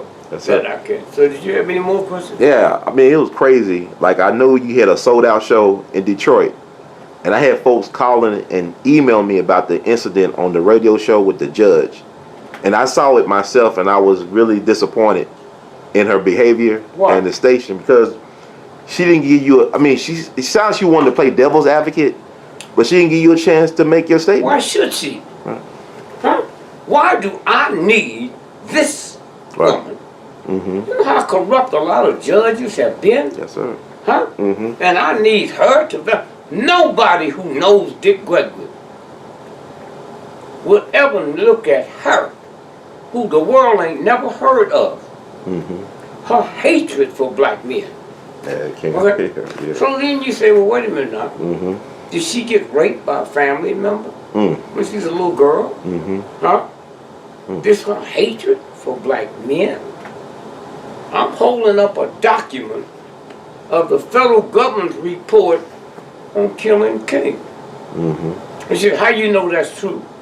Hey, wait, hold. Now, the reason I never accused her of being an agent, Right. she's worse. Why? They didn't know I was coming on that show. Okay. Huh? Mm-hmm. Now, it could have been somebody had already set it up and make it look like that. Mm-hmm. The sad part about it is, and I think you owe this to your people, Mm-hmm. that the state rebelled and the governor's office made her get on TV. Did you know about that? Yeah, I saw the interview. Well, why didn't you tell the people? Yeah, she did it. I mean, it's a yeah. disservice to her Mm-hmm. for you to say the one thing and don't say she had to make an apology. No, I was gonna get to that. No. Okay. That's too important. Mm-hmm. Huh? That's too important to get to it. It's online too. They can find it No, online. my grandmother don't know nothing about no damn online. Yes, sir. Yes, sir. My grandmother know who you are. Yes, sir. Okay? So stop using all that stuff when somebody points out something. Yes, sir. You're too big to have to cover up. The government's coming after you. Mm-hmm. And I'm saying, I didn't make her. Right. Huh? That's right. I didn't treat her bad. No, you didn't. Hmm? Mm-mm. Shit. 1,000 years from now, 10,000, they'll be talking about Dick Gregory. They won't remember her 2 years after she's dead. Huh? You hear me? I hear you. And so I'm saying that they'll come after you one day when they think you big enough. Huh? Yes, sir. Okay? They'll come after you, and you got to know you're a soldier. You're willing to die. And if you're not, get out now. Yeah, I hear you. Yes, sir. Okay? When we go in and ask the United States government, why do you have Malcolm's autopsy? That wasn't a federal crime. Right. Malcolm wasn't robbing no bank when they killed him. Well, let's look at it. A brilliant black mind, DePinto from Nairobi, had the black nationalist book. Him and Malcolm, that's who changed Malcolm's demeanor. Malcolm stayed with him for 18 weeks. And he said to Malcolm, my brother, we have to go to New York and take this genocide racism to the steps of the UN. Now, how brilliant is that? You ain't getting in the UN. Right. But I can get to the steps and show it to the world. Okay? Now, the morning they killed Malcolm, okay? At the same minute and second in Nairobi, they was putting a bullet into Pinto's head. Okay?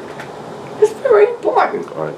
Because people thought he lost, even Elijah Muhammad thought them letters he was getting from Malcolm, and Malcolm thought the letters he was getting from, now we know the FBI was sending them. The John Ali character. You hear me? They know. Now, go explain to my grandmother who John Ali is.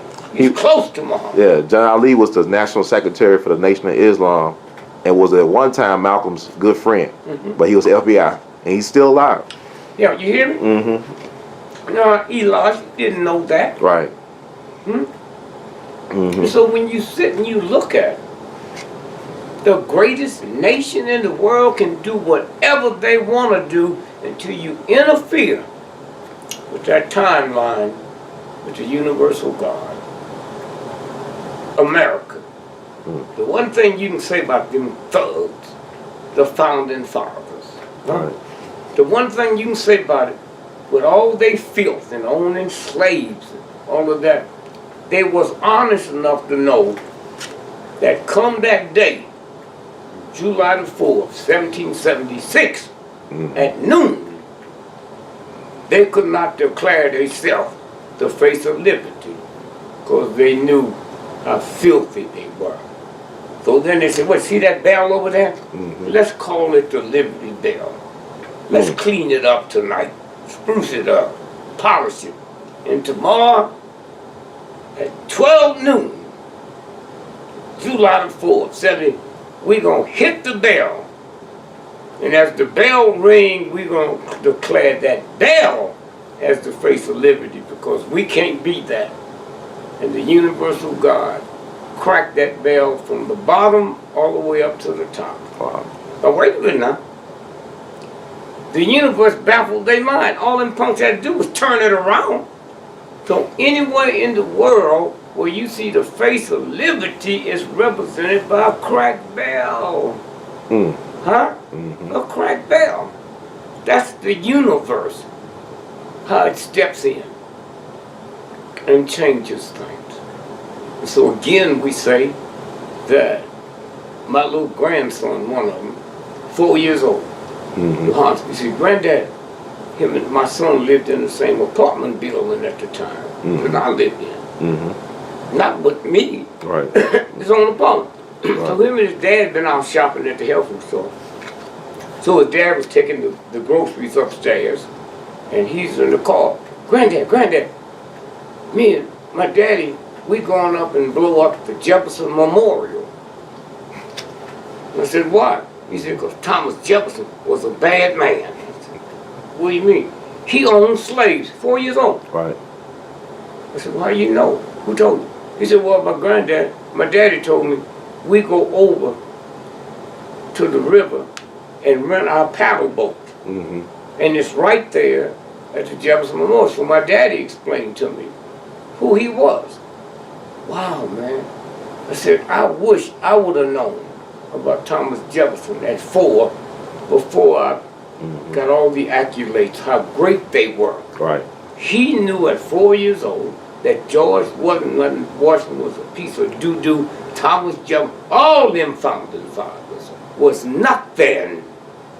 I didn't find that out, man. I did find out in high school. I must have been out looking at some girls passing from the school. I didn't even know they was dropouts. Like, wow. And so again, I'm saying, it's here. Listen, feel it. And also got to know what you can put out there. You got to take the time. Wow, what's the timing? The timing. I feel sorry for the debaters because the amount of people Monday that's going to be looking at the debaters. What about Monday Night Football? Exactly. If I had if I had an ad for that, I said no. Oh wait, ho. And now you got to sign contracts. If I'm paying all these millions of dollars to run an ad, then I got to say if there's a natural disaster or a human disaster, I want these ad price cut in half. In half. Because nobody is going to be looking at anything. That's Donald Trump. That's his imagination. That's what he did. And so, well, wait a minute. How do you know? He don't know. Somebody giving him a speech. Right. Huh? We might find out. We know now that Hillary and Trump's cousin. You saw that. Yeah, definitely I saw that. Yeah. Okay. You think maybe the same guy that writes the speech for one writes it for the other? Could be possible. That could be. You see all the stuff coming through. Could it be? Maybe. Right. Huh? Okay. So this is what I'm saying. This is what this is about. This is what it's about. It's showbiz. Showbiz. Go out there and break a leg. You ever heard that statement? Yes, sir. That came out of Budapest. When Budapest was the center of gravity for the world. The number one thing they exported out of there was the ballerinas. So if your daughter is the lead ballerina and my daughter's your understudy, she can't get on till you break your leg. That's what that means. Go out there and break a leg. It's you telling that. So your daughter can be the star. What they say, Victoria's Secret? Right.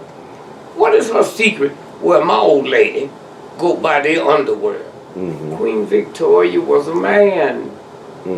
So if she's a queen and she's a man, you damn right she got a secret. She's wearing women's underwear. Now the statement makes sense.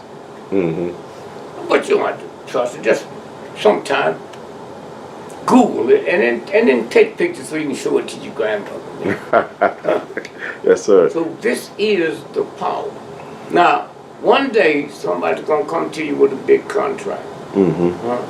Also put in there your researches, but you got to come past us to make sure you ain't hire no government agent. Right. As a researcher. And then they have to have checks. Do you realize when they make a new airplane, they go through check after check after check after check. That's what you gonna have to do right now. The universe, man. I mean, you out there kicking ass, man. With just simple information. Right. Now, I hear something. I'm not saying me. I hear something when they got you troubled. When I wonder, when some punk agent calls up and challenges you. You know, it's easy for me to do it. I was a celebrity, world renowned. Do you know, since the internet, I'm about 99% more powerful than before. Wow. Huh? People love me, that's funny, but that ain't gonna save nothing. Right. Huh? That's your job. And you got to feel that. Huh? You got to feel it when you're walking down the street. You got to feel it when you just in an ordinary store. Let me tell you, if I carried you and your mother and me and my wife to the one of the #1 restaurants in New York, 4 of us, I tab, minimums would be about $20,000. Why? It's about the wine. Wow. Rich folk don't eat because they hungry. Huh? Yes, sir. You eat to keep from getting hungry. Huh? So that's what this is about. Huh? That's what the wine. Wow. A cheap bottle of wine can be $100,000. Okay? And when they get through, you and me, we sit there, we order another bottle. And then we order another bottle. Yes, and we sir. just get halfway through it. We don't ask to take it out. Huh? That's right. Simple. Those of you out there, do you have a dog? No, sir. You ever had one? No, sir. Okay, the reason I'm saying that is a dog will not drink Kool-Aid. A dog will not drink Kool-Aid. So how they gonna tell us that Jimmy Jones poisoned the people, including the dogs, with Kool-Aid has cyanide in it? If a dog is not gonna drink Kool-Aid, what makes you think they're gonna drink it with cyanide in it? Right. Exactly. See how it works? Yes, sir. So that whole piece is there. And then again, I would say to you, which I very seldom say to anybody of your stature, the New York Times, read the book reviews. Okay. With your exposure now, you should know what are the top 10 selling books this month. That's basically white folk. Then you start knowing when questions start coming in. Right. Okay? You don't have to read it, but you have to have heard it. Right. That's why I throw you a lot of stuff that I know you know. I'm going to give you an example. What was the dude that said he had his hands up? What was Mike his name? Brown. Huh? Mike Brown. Oh, Dorian Johnson. I know you know that. Yeah, right, right. Okay? Yeah. But now if you didn't know it, wow. Okay? And so I don't go put you through some tests, Right. huh? That somebody said, and when I come in, I sit on the show and throw you with something. I want you coming back with some crazy shit that you grew up with. Yes, sir. You got to know that I'm one of the most ethical people on the planet. And certain things I'll hint, I'll say, well now, you ought to research Bill Cosby. I'll say that to you right now. But where you start off, go to the Freedom of Information Act. Come on, Bill Cosby. Bill Cosby. And see what they got. That he don't even know. Now when you go to them, they'll give you 100,000 pieces at $10 a dime a shot. Where you get the money? That's how they overload it. Huh? Yes, sir. But the way you get the question out there without spending money, I said we all need to go to Freedom of Information Act and see about the property that Bill Cosby owns in Pennsylvania has more oil under it than Kuwait. Wow. Now you didn't say it did. You said under the Freedom of Information. This is what now the people who love you know what you just said. Right. Then we can figure out the other stuff is not making sense. Okay? Or they got a trial coming up next June. Bill Cosby. For Bill Cosby. The white woman is the one he already settled with in court. Yes, sir. Okay? So how you resettle? No, this might be the trick. It might be something they won't be able to do. Okay? So we got a trial coming up. And all them lawyers is looking at it, because them poor women ain't got no money. But if he loses that, then they can take your case. Wow. But if he wins it, then they know I might be working for free. See, there's all kind of deals they make. Huh? Yes, sir. But you already put it out there. Now somebody said, wow, did you hear what he said? Right. And at some point between now and a few minutes, Michael Jordan, Neverland, had more oil on it than Bill Cosby's. The Neverland Ranch, Michael Jackson. Did you hear me? Yes, sir. Hmm?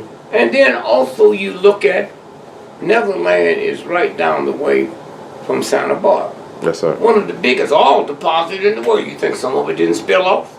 That's what this is about. That's what this is about. Well, have you talked to Bill lately about his health? I know people are concerned. Man, I don't need to talk to her. Who told you? Did Bill tell you? No, sir. No, Did sir. Bill? No, sir. So what? Why am I talking to him about his health?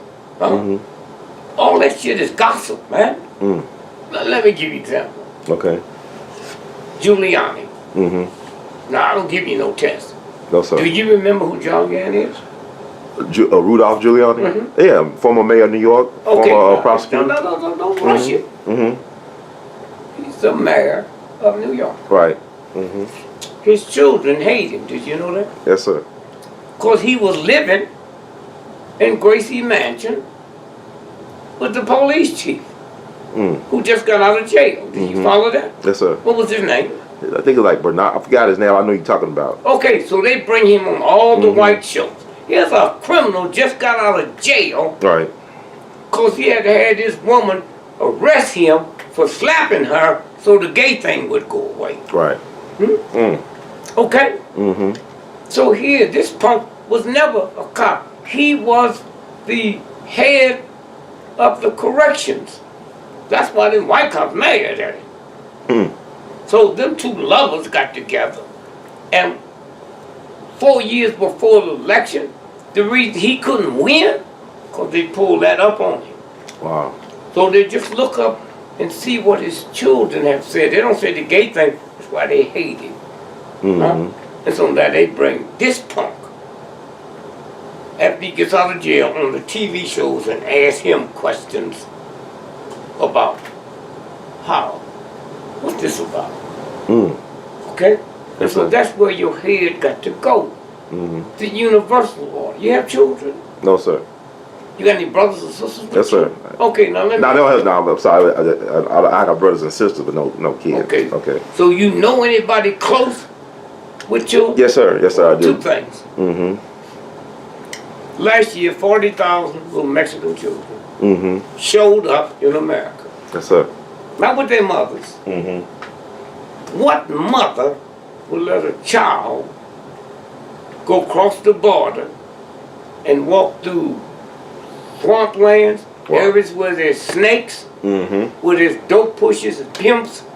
Only a fool would believe that, because you don't understand motherhood. Yes, sir. Now, if they can slip over the border, what can the KGB do, who's been to college, who's been trained? And you got to ask another question. Where are the children now? They didn't go back. Where are the children now? Yes, sir.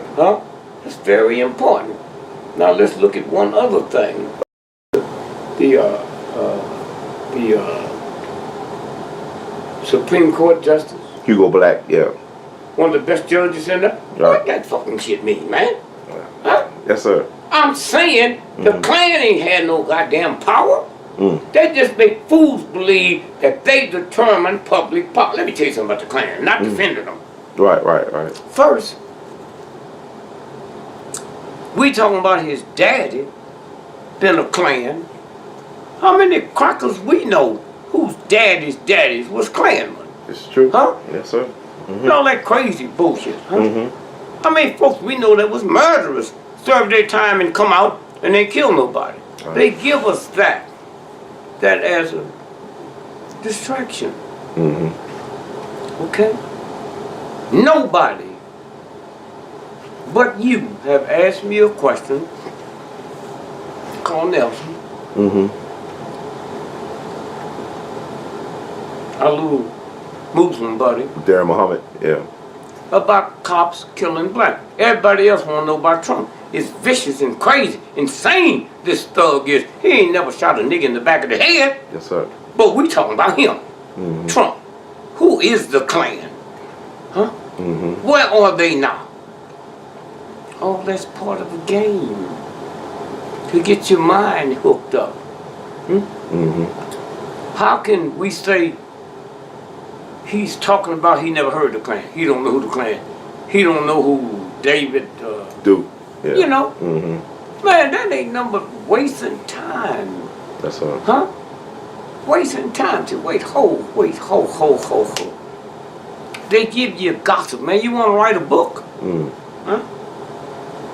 How many people is well known as you are now? How much you think a publisher would give you to write a book about your childhood? I mean, just off the top of the head. I'll be lucky if I get 50,000. Huh? I'll be lucky if I get 50,000. So then, if they give you 10 million, if you said your mother was having an affair with you. Right. Nah. There you go. That's the filth that a filthy nation want to hear. Yes, sir. You hear me? I hear you. I was having an affair with my mother when I was 5 years old. She used to come in and wake me up. Daddy ran on the railroad and said, come on in here and finish. They love it, man. Right. So I'm saying, when you look, what bothers me now is you got this punk, thug, nasty comic, worse than the CIA. Cedric the Entertainer, out of St. Louis. That's right. What filth came out of there on his. Here's what he said, man. In barbershop, and all you black folks out there that love barbershop, there's something wrong with you. Here's what he said. Martin Luther King is a punk. Rosa Parks didn't do what she did for humanity. She was just too tired to move her big fat black ass. Now wait, first, she ain't got a big ass. Two, it ain't black. That come out the CIA, and this nigga so ignorant, he didn't even read it or know she didn't have a big fat black ass. But wait a minute. I want y'all to keep your eye on this now. He's moved into the graces of the universe. You can't get up there that big and say what you said about a human being that the universe had picked. Look at Muhammad Ali. How did he get there? He wasn't no boxer. His daddy gave him a bike. And the first day, somebody stole it. And he's scared. He run around looking, see if he can find the bike and see this building. And he go in the building and he explain what had happened to this white cop who ran this building, which was a gym. And black folk was there teaching him how to box. So when Ali got ready to go look for it, when you get through, come back, man. My God, I'd love to teach you how to fight. That's how it started. Out of a negative. Now, the white cop might have not been a racist, but you ain't gonna say to me back then, Louisville, Kentucky. Right. This cracker wasn't a racist. So the universe from God can pick anybody it wants to bring that thing out. And when he died, man, he was one of the most respected, lovable human beings on the planet. What do we trace it back to? A bicycle being stolen, and he bumped into a redneck. And so what I'm saying is that when you look, who would have ever known I would carry myself in the way as a little boy? No reason we wasn't on welfare. Welfare wasn't invented. Right. Man, we was so busted, if you saw a rat coming through our house, it was just taking a shortcut. Ain't nothing in our house was left over for a rat to eat. Yes, sir. And I don't know why you people scared of roaches. You ever look at them? I'm gonna ask you a question. Yes, sir. I hope you remembered where we left off. Yeah, you were talking about growing up in, y'all didn't have welfare back then. Yeah. And the roach, you were talking about roaches. Yeah. So now, let me just tell you something. One day you'll have some fun, man. And just have somebody that know about roaches to take a picture of a roach with a magnifying glass. You know how little a roach's mouth is? No, sir. Well, you seen a roach. I seen a roach. So how little you think the mouth is? It's like real small. Okay, so why are you worrying about a roach? All you got to do is when you fix some cornbread, take a little piece for the damn roach and put it on the floor. That's true. The roach ain't in your house just because you don't like Negroes. The roach is looking for something to eat. Yes. So if you give them a little piece of cornbread with that little mouth, then the roach, I got a friend here. And so what I'm saying is that when you look at this stuff, how much can a roach eat? And if you put the top on the greens, a roach can't open up one of them damn tops. Right. Huh? And so what I'm saying is you sit down and forget that stuff your mom and dad taught you. Huh? Forget it. That's right. There's a universal order in your head. Huh? In your head. One of the worst things, man, that children live with is when your mother potty break you. And then tell you, don't you pee in your clothes. Well, what happened is that God made us, and it wasn't no toilet. You squat down, and when you squat down, that's the way you're supposed to have a bowel movement. Why you think animals don't need toilet paper? Right. They squat like God meant for them to squat. So now, ignorant mom and dad, they don't know that once I squat down, it flows. Once I sit on the toilet, you cut those muscles off. And that's why when they take you back to bed and you pee in the bed, they get mad.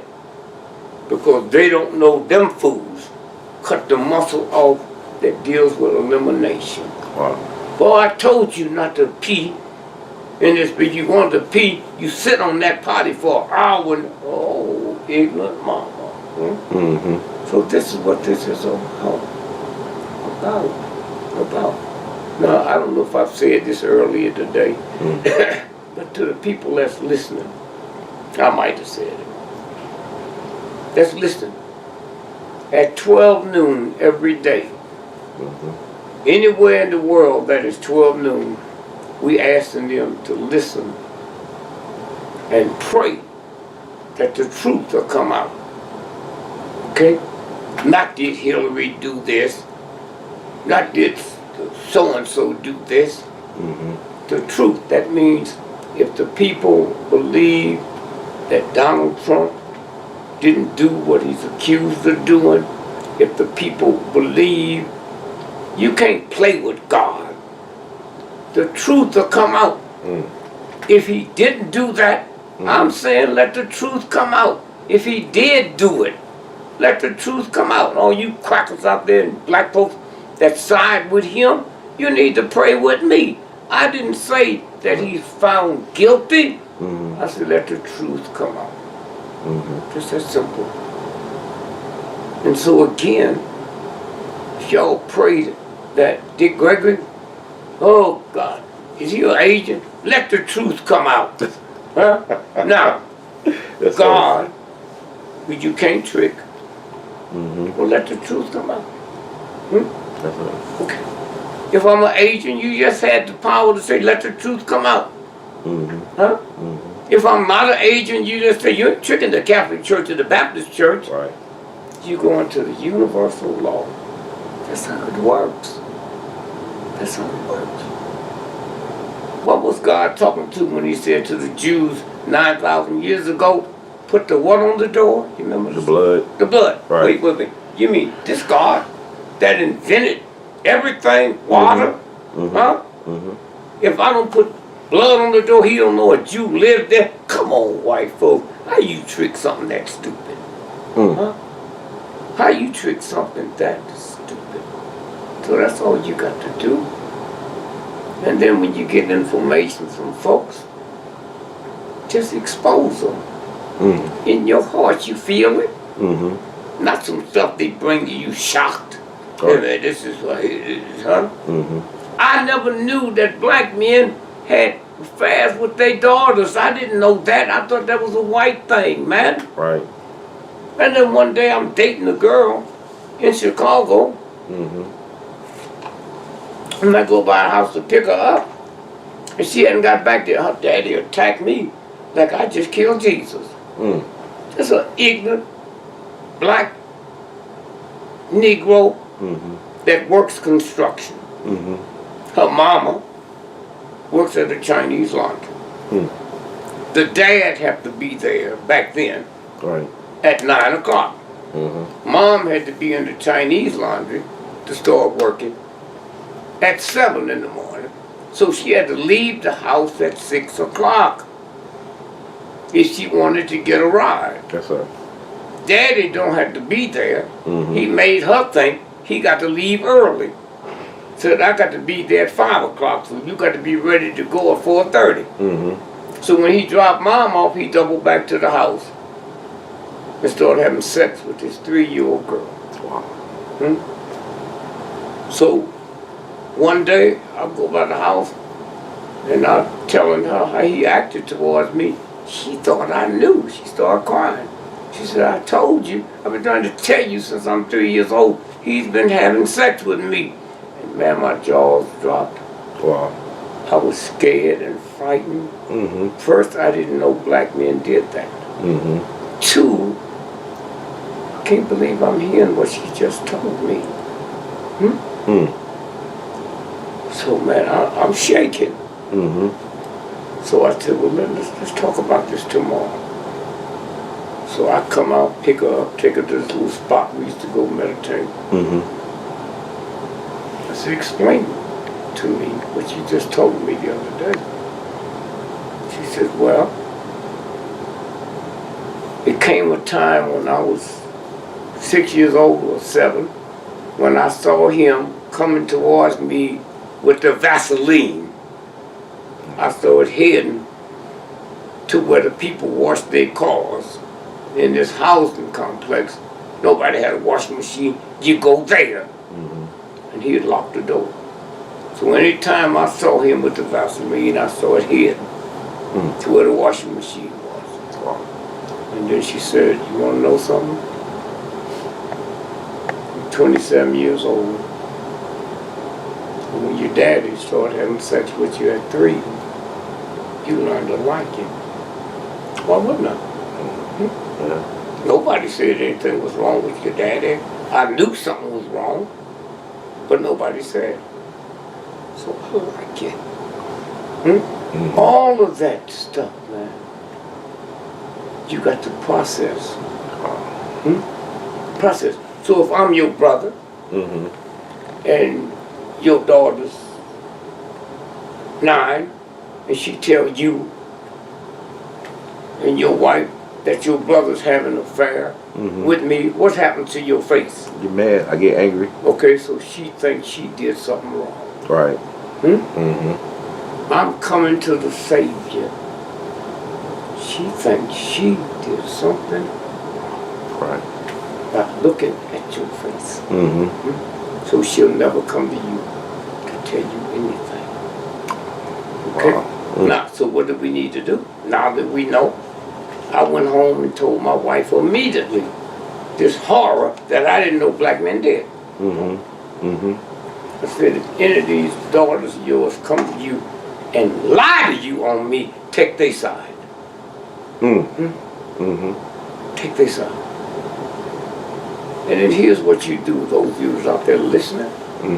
First, if you got to frown and holler and scream, tell your dog, oh, I got this, my brother just went to the hospital, I got to call. And then go out there and holler and scream, put a pillow over your head so she can't hear you. You a cop. You saw this guy kill this person. Homicide takes care of it, not you. They've been trained to look at forensics. You haven't. Right. You got to do the same thing with a child. You got to say, oh, wait a minute, hold it. The next day, you walk in, smile.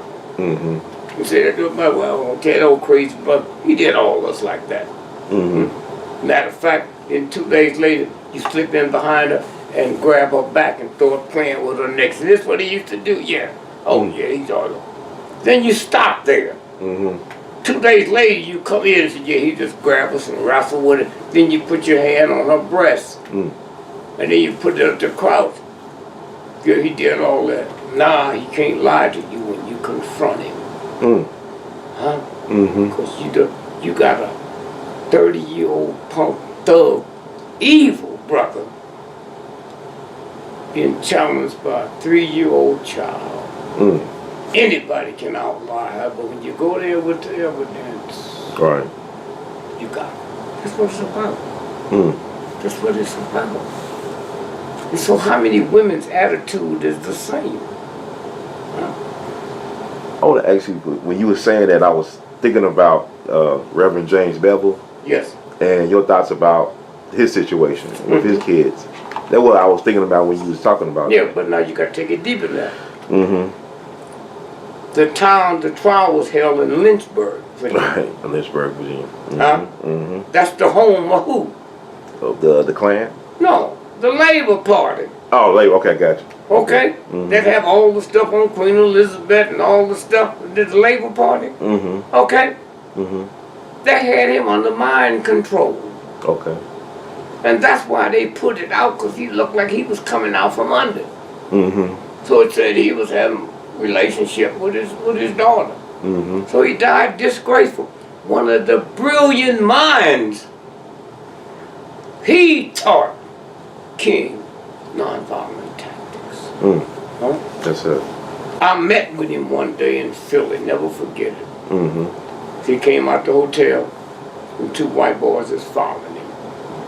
I said, let's walk on the other side of the street. And the whole time we was talking, I'm sure they was taping. He didn't know nothing about that. That's what that was about. Now, it could have been true, but I'm saying getting the information from some agents. See, they work for the Defense Intelligence. Okay? The CIA, and there was Army, military intelligence. That's what this is about. So that's how they can stand out there with the newspaper with all that information. They get it from Defense Intelligence. And then when it started coming out who he was, that's when they busted him. What's the leader's name again? Bevel? No. Oh. The one that ran. The Rand, That ran the organization that was recruiting folks. Of the Labor Party? The Labor Party. I know you're talking about, I gotta Google his name. I know what you're talking about. I'll put it in, well, here's what I'm saying. Yeah. He ran the Labor Party. Yeah. Okay? They put him in jail. Right. Said taxes so people would trust him. How can Dick Gregory say something about him and the government put him in jail? Oh, that's a fraud, man. They put him in jail to get you to trust him. That's what this is about. That's why I say you gotta be careful out there. You gotta leave yourself open. Let me tell you what I just heard. What? Okay. So that's your job. Yes, sir. You out there. They will kill you if you're not in order with the uniform. So I'm glad you asked me the story of that one. I trust him with my grandchildren in the morning. Not saying he didn't do it, but knowing where the source came from. Right. And then he dies from cancer. Right. But there's little things that let you know. He in jail in Lynchville. Lynchburg, yeah. Lynchburg, Lynch. He's just like the letter that, Willie Lynch, yeah. well, the Willie Lynch. Do you have that letter? I don't have the letter, no, sir. You ever had it? No, sir. You never read it? I read some parts. No, you can't read some of it as important as you are. Yes, sir. You need to get the letter, and we'll do it together. White folks didn't talk that way 300 years ago. Yes, sir. Yes, sir. That's CIA 1960 lingo. If you want this job, you got to do work. Yes, sir. You got to listen. Yes, sir. You hear me? I hear you. Yes, sir. We won't talk 300 years from now the way we talking now. The evolution comes up. Yes, sir. Then we find out a black CIA agent wrote the letter. What's the odds of some guy writing a letter 300 years ago? talking about the Klan. And name it Willie Lynch. Are you Right. crazy? This is true. See how it works? Yes, sir. Now, how do you get that? A 5-year-old son can't play ball like you. You started off like that. And then it develops. Now you hit a ball and you know which way to go. That's what you have to do with this. Man, you've been touched. We might can save the world. Huh? Might can save the world. Just a simple question. How can Malaysian airline disappear? We got trillions of dollars worth of hardware in the sky. Yes, sir. And it didn't see Malaysian airline, they still alive. Huh? Yes, sir. Then Diego Garcia. You know the story? Do you know about the scientist that's on there, got the camera up his rectum? He sends pictures out every day. No, sir. I don't know about that story. So when you get off this here, Google it. That's where they are technology-wise. Huh? Technology-wise. Now, somebody shoot that at you, and you think they're crazy. But you won't think I'm crazy. Because you know my integrity. Yes, sir. That's why you got to work and understand what's going on. Huh? What's going on? They still alive. Huh? I know a guy, talk to him every day. Wow. Okay? This is what it's about. They fighting for their life now because of niggas like you. Huh? Darren Muhammad. All these white folks out there. You think everything I told you, Russ Limbaugh don't know it? Huh? You know, yes, sir. You think a white folk will come and give me some information, wouldn't give it to them? Huh? That's what it's about. I got to ask you about, like you said about police brutality and the black victims. And I just want to get your take on the North Carolina with Scott, the brother who was killed, allegedly reading his book in the car in Charlotte, North Carolina. Your take on that. And also the brother who was killed in Tulsa, Oklahoma, Terrence Crutcher. What's your thoughts about it? Well, let me ask you a question. What do you think? What's your thing about it? I'm asking this for a reason. I believe that they were killed in cold blood. By who? By the police state. By the police. How you know they wasn't killed someplace else and dropped there? I don't know. You know what I'm saying? Yes, sir. Now, let me take you back to Dallas. Okay. The brother that was killed. Michael Johnson. In Baton Rouge. And Gavin Long. Oh, wait. I mean, excuse me, sorry, I'm joking. Let me walk you through it now. Yeah. In Baton Rouge. Alton Sterling. And then the one within 24 hours killed. Philando Castile. In where? Minnesota. Did you know Minnesota, St. Paul, Minnesota is the whole capital of the world? Yes, sir. And been the whole capital of the world for 75 years? No. 99% of the pimps is black men, 100% of the hoes is white women. 75 years ago in racist America? Then it must be somebody bigger than we know it is. Now, you got that now? 75 years ago. The whole capital of the world. So now, let's go back to Baton Rouge. Okay. Oh, you got to run to the black church after you heard Baton Rouge. Why? Because the preachers, man. Oh, they said God created these storms. Baton Rouge got wiped out, man. Wiped out. God created it. So listen to them, man.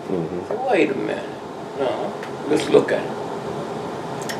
The brother in Baton Rouge had a permit to carry what? A gun. How you know he had a permit? I don't know. Okay. So white folks said the nigga had a gun. Right. They don't need no proof. Huh? Even black folks, yeah, he had a permit. Who are those agents? Now within 24 hours, another black man is killed in Minnesota. They say he has a permit. Now just ask yourself a question. How many black folks you know have a permit to carry a gun? Not many. Then what, man, I didn't ask you, do you know any? Because I don't know none. Huh? You know any? I mean, I know. I got two people. Okay. 2 people. All right. So you say that, not many. Now, how within 24 hours, 2 black men that has a right to carry your gun have to be killed? That's crazy. And nobody said, well, wait a minute now. You got a right. If I have a right to have a handicapped parking, and some kind of way my car zoom in and out and kill 40 children on the corner, somebody gonna ask, well, how do you get the right to carry this? This handicapped parking. Nobody's asked, well, why do you have the right to carry a gun? Nobody. Right. Okay? Nobody. Now, let's go back now. In Baton Rouge, was that a black sister that was telling the world what happened? Yeah, you're talking about Minnesota, right? No. But There was a black woman in Baton Rouge, too. yeah, I didn't know about that. I'm sorry. Well, that's what I'm saying. A black woman. Okay. Now, if you saw the pictures, we say the 2 cops took their cameras off. Right. The New York Times or nobody else said, well, where are the cameras? That's it. Either she lied, or somebody needs to ask what they do with the cameras. That's it. And if they say they threw them away, then why? What did the cameras show? Did you see when that cop had his knee on that Yes, brother's sir. head? Yes, sir. Reached and got his gun and blew his brains out? Yes, Then sir. the next question you ask, then why didn't they kill her? Why didn't they kill the witness? You didn't throw your cameras away? You see she's filming? Why didn't you? She's a cop. So I got a black woman that's telling the world what happened. Okay? Now within 24 hours, a black man's killed Right. in Minnesota. Yes, sir. Huh? Except this woman had her 4-year-old child in the car. You didn't hear the baby scream. You didn't hear the baby cry. What mother is going to be so busy filming a cop shooting a person that she didn't drop that and run and cover up her child? How come we ain't seen the picture of the baby? How come nobody asked where's the baby now? What effect did this have on the baby's mind? And then you listen to what the sister said, that he was reaching to get his wallet out of his right pocket to show the license. Hey, man. You know how you know she's a cop? How? That's a police report. He reached in his right pocket to get his wallet. You just said he reached in his pocket to get his wallet. Huh? That's the dedication you owe to yourself. That's a cop report. That's it. Huh?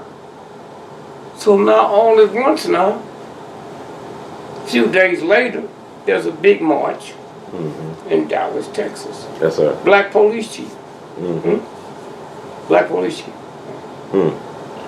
In a racist city like Dallas. Right. But wait a minute. Did you know his brother, his son killed a cop? Yep. And you got to ask, in this racist town, how can a nigger's son kill a cop and still keep his job? That don't bother you? That's a good question. That's what I'm saying. This is what you got to do. You ain't out here selling wolf tickets or some glamour shit, man. You got a very important job. Did you know that his brother was killed in a shootout with homicide cops? Yes, sir. And he still kept his job? Right. Do you have anybody tell you that on the show? No, I just read it.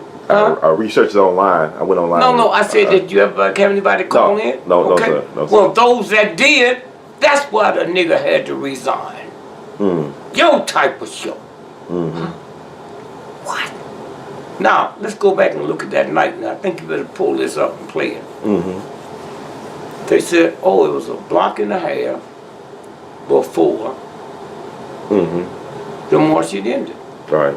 And they talk about how the cops and the demonstrators was just like a love fest. They was taking pictures of each other. Right. Then you heard shots. We find out 5 hours later, 11 cops were shot, 5 of them died. The demonstrators was walking together. How come no demonstrators didn't die? Yes, sir. Because the cops was killed somewhere else and brought there. Yes, sir. You understand? I hear you. That's what you was to get in touch. You can't expect a 2-year-old child to do what your other son, 27 years old with 2 PhDs. Right. But you got to listen. Listen, wait a minute. Wait a minute. You know, they said Philando Castile, the guy killed in Minnesota, he was from St. Louis. Yeah. And it was strange because he died in July. So I'm assuming they had his funeral back in July or around August. But they actually buried his body in St. Louis in September. So is that kind of weird for them? Yeah, but before you get to that, I told you that's the what capital of the world? The whole capital. Whole capital. Yes. Okay. Which the pimps. Right. Didn't you see the story where the cop said we had stopped him 60 sometimes, but didn't give him a ticket? Wow. When something break, Lil said, get to a TV. Nigga, you got to be at a TV. Yes, sir. Huh? Yes, You sir. can't be at no goddamn party. People call you to find out. Yes, sir. 60 sometimes. That was a pimp that the cops were shaking down for their pay. Then it makes sense. Yes, sir. They said he'd been stopped 62 times, but no arrest. Then you start putting balances together. Balance it together. Would you get on the phone and call folks? Yes, sir. Huh? Hey man, did you know? We call you. Huh? What did you hear? Huh? Wow. Okay? And so now you look at what you added. Buried in St. Louis. How long? It took him till September. I know. Yeah. I'm saying Yeah. to September. So you must remember when you listen to information, you listening to it for the world. Right. So when I sit down and give you a salad, nigga, there's other stuff on the table. Yes, sir. Huh? Yes, sir. Marie Antoinette. I know of her. She said, let them what? Eat cake. Have you ever met anybody that didn't like cake? They don't tell me, bitch, what I'm supposed to eat. That's right. That's right. They burnt France down to the ground and stomped her to death. So you got to look at the, what, let them eat cake? Wow. So I get on the phone just bullshit. Hey man, when the last time you had some cake you didn't like? There's something you can't tell me what to do. Because so long and it explodes. See, revolution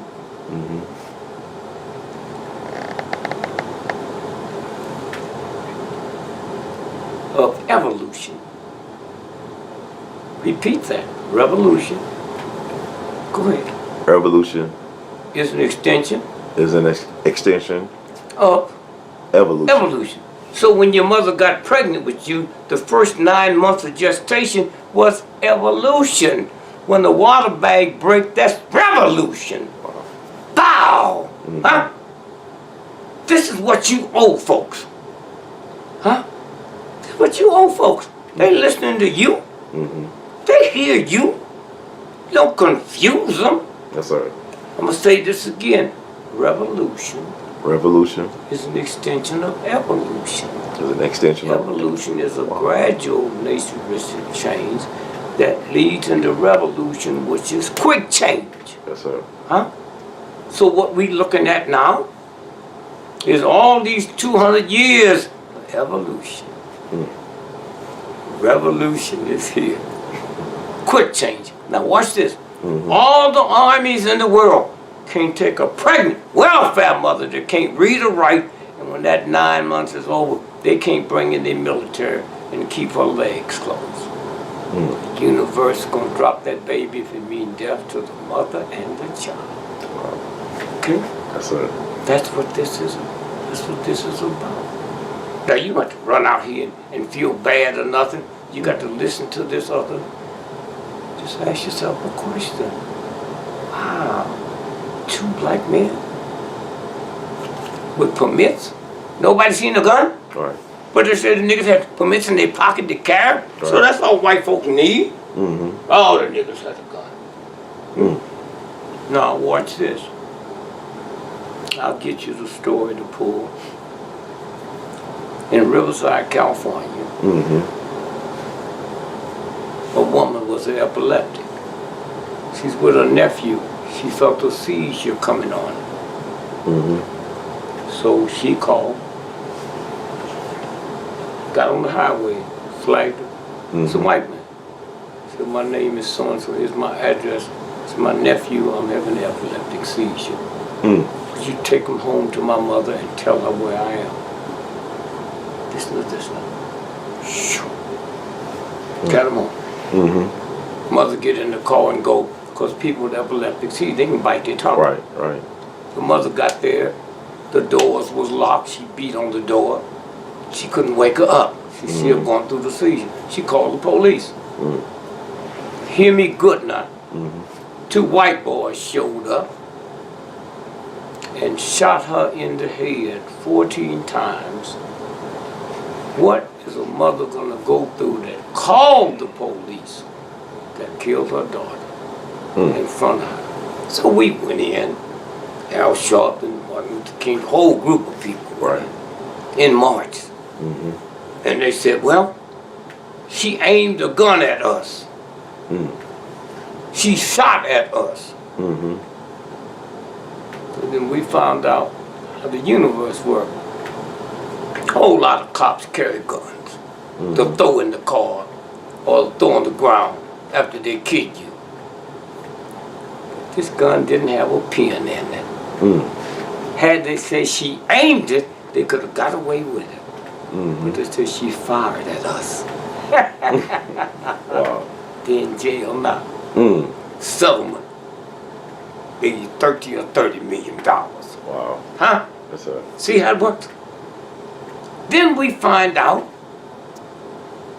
that one of the cops, it was his birthday, so he's in some whole house party. And when the call came through, they get there and realize, break up my birthday party over this nigga. Killed the bitch. That's what happened. That's what happened. Huh? That's it. It didn't stop, it still happens. That's it's a game, man. That's how deep it is. Huh? And so now it began to come out.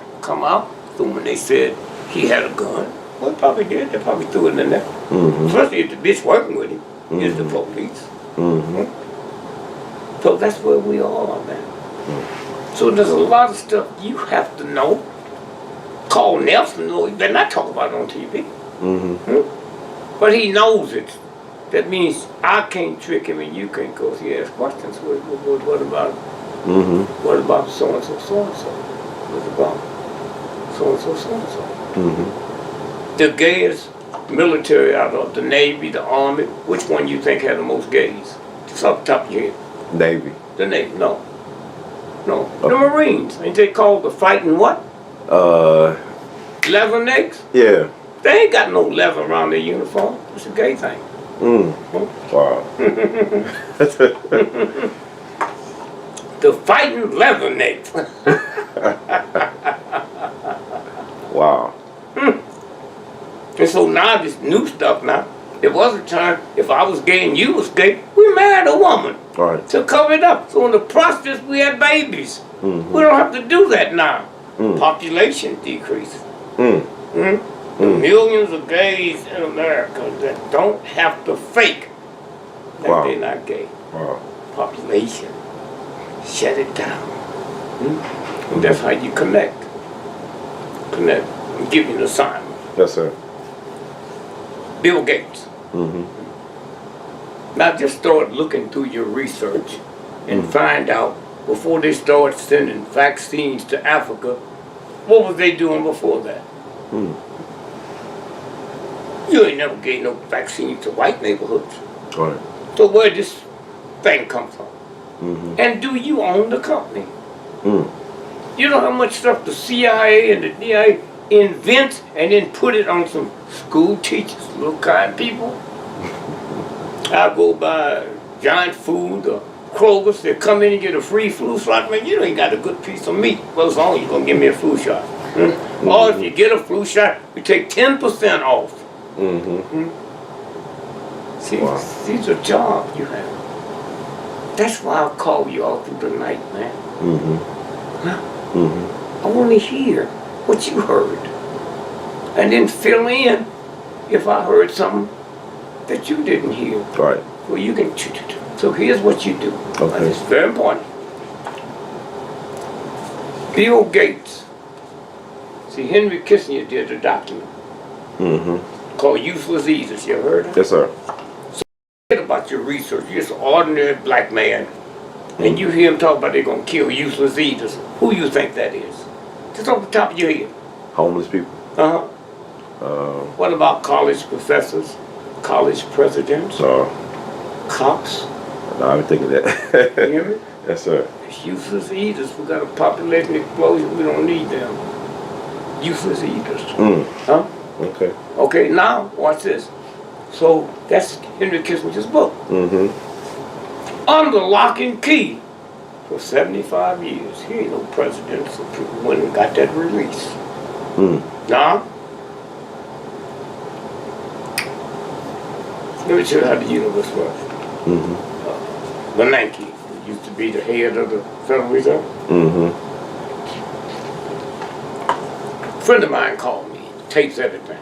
Man, Bernanke, head of the Federal Reserve, he was a commencement speaker today at Harvard, where he graduated from. And he said, just a few years ago, I was here where you are. Graduated. Commencement speaker, comedian, GREgory. Oh. GREgory told us stuff we thought he was crazy. And now it's documented.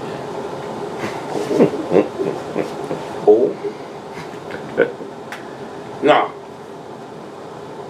Ben Bernanke, somewhere, due to research, he stepped down from the Federal Reserve. Do you know he applied to redo his mortgage and they turned him down? Wow. Come on, now the ex-head of the Federal Reserve? Who'd he make mad? Now watch this now. So now, this is very important to punch this up because it's a film of it, where Michael Gates and his wife, he gave a speech to the Billionaires Club in San Francisco. Now, San Francisco was a weird time. You heard of the 1906 earthquake? Yes, sir. Did you know they didn't call it an earthquake? They said the Great Fire. Why is that important to know? People didn't have earthquake insurance then. So they had the fire marshal and the firemen coming saying it was a fire. Most of them went to jail. The fire was counted. Earthquakes wasn't. So it said the Great Fire of 1906. And when you see the advertising, Clark Gable, you still see another fire. Wow. In the advertisement. Wow. Flames. Now watch this. So Bill Gates walks out on the stage. And he said, the answer to population explosion is vaccines. He says that. You hear him. You hear him. Say that. And then you play that for the folks. Okay. Them hearing him say. That's what it is. So they come after you. When you was a little boy, how many was in your family? I had a brother and sister, 3 of us, my mom. Your mother, where your daddy? He lives in Houston. No, I mean, where was he when you was a little boy growing up? Well, they divorced when I was 2. Okay, so I'm saying here's a little insignificant black guy. Mom and dad divorced, and then you want to grow up and put a spotlight on the world? Yes, sir. Who is this nigga? Yeah. Huh? Yes, sir. Where your money come from? Yes, sir. How you know Dick Gregory? Yep. How you hear me? But see, I know you get in the car and you drive to find us. The other night I just come off, man. I've been up talking to. I heard. Till 5 o'clock in the morning. Yes, You sir. here? I said, well, I can't do it, man. I'm so tired. Because I want my brain rested for you. So we here. Yes, sir. You gonna be here? Yeah, okay. Let's do it tomorrow. At 2 o'clock. I had to be at work in an hour. Yes, So sir. no. I'm sorry about that. No, I'm saying This is a respect I have for you. Yes, sir. So I'm saying when you show Bill Gates saying what he said, and also pull the Kissinger document. Yes, sir.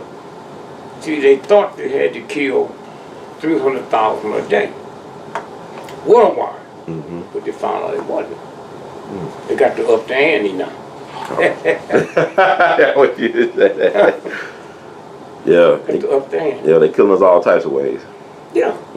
Okay. So again, I just say to you, man, how long me and you been talking? I mean, talking about today. No, I mean, you know, Man, since 2011. 2011. For 5 years. Okay, so I'm saying, 5 years I never heard of you.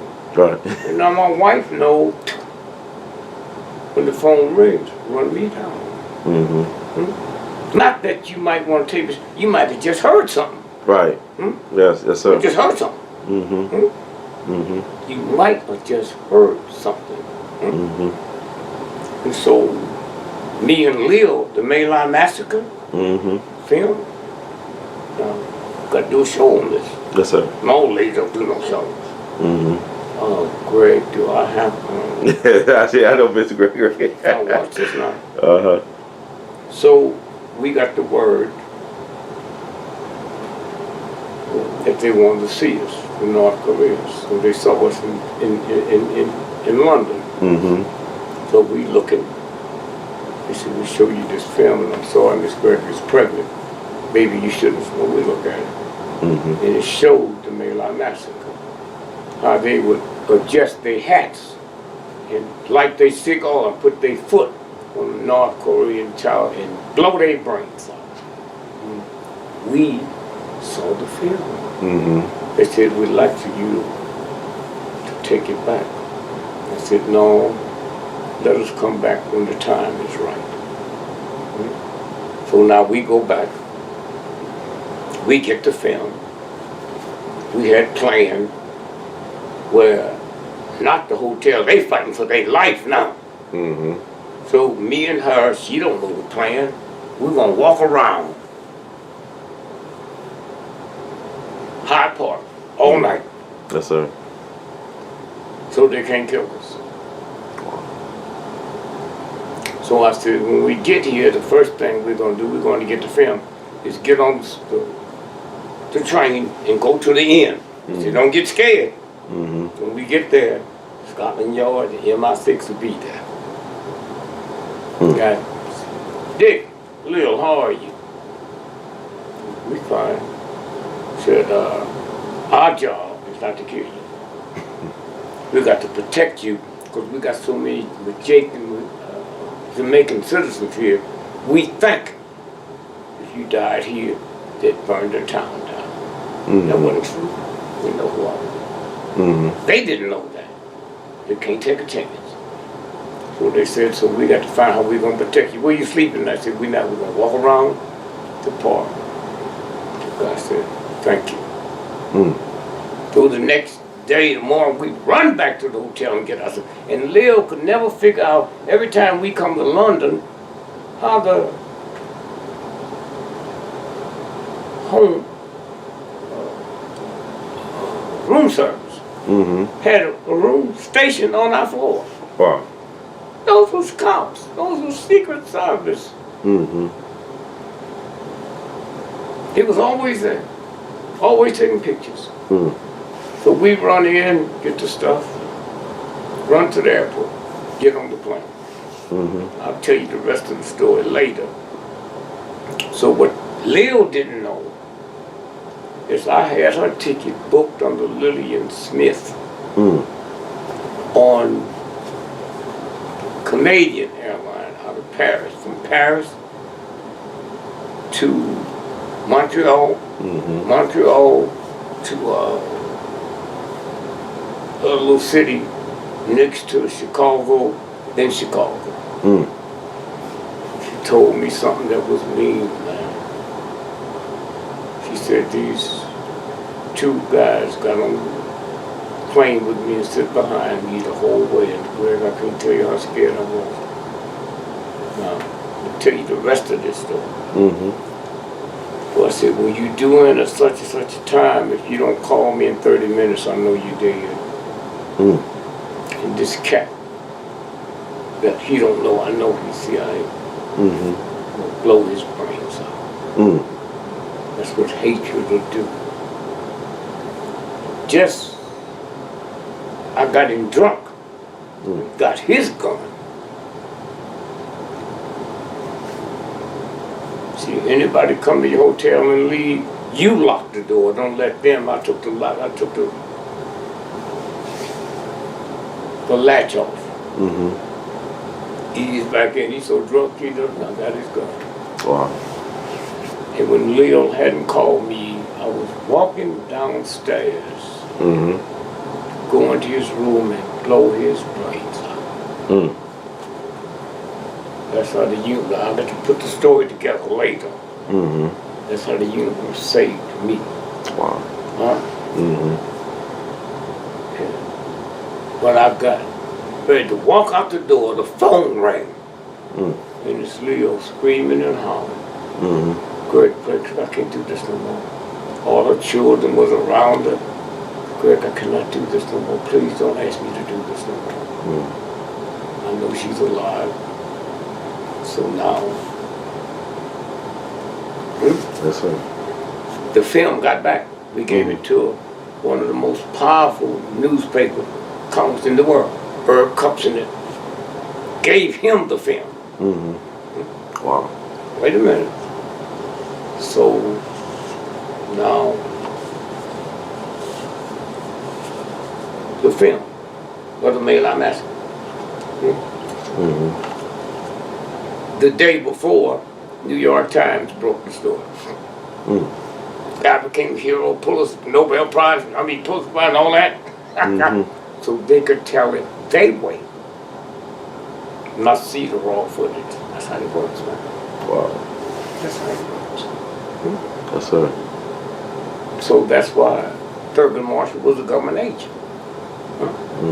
The problem was there was two black lawyers out of Birmingham was taking two cases up to the Supreme Court. They had to take on its merit. So to head that off, Thurgood. How many Negroes you ever known? Just off the top of your head. You don't have to be factual, but I'm saying, how many of you ever know Negroes that was lynched in Kansas? None. Okay. So how come they didn't come out with a state where they had lynching? Mississippi, Georgia, Alabama, Louisiana? No. That was the deal that President Kennedy and the Southern Senators made. You mean Eisenhower? You said you mean Eisenhower?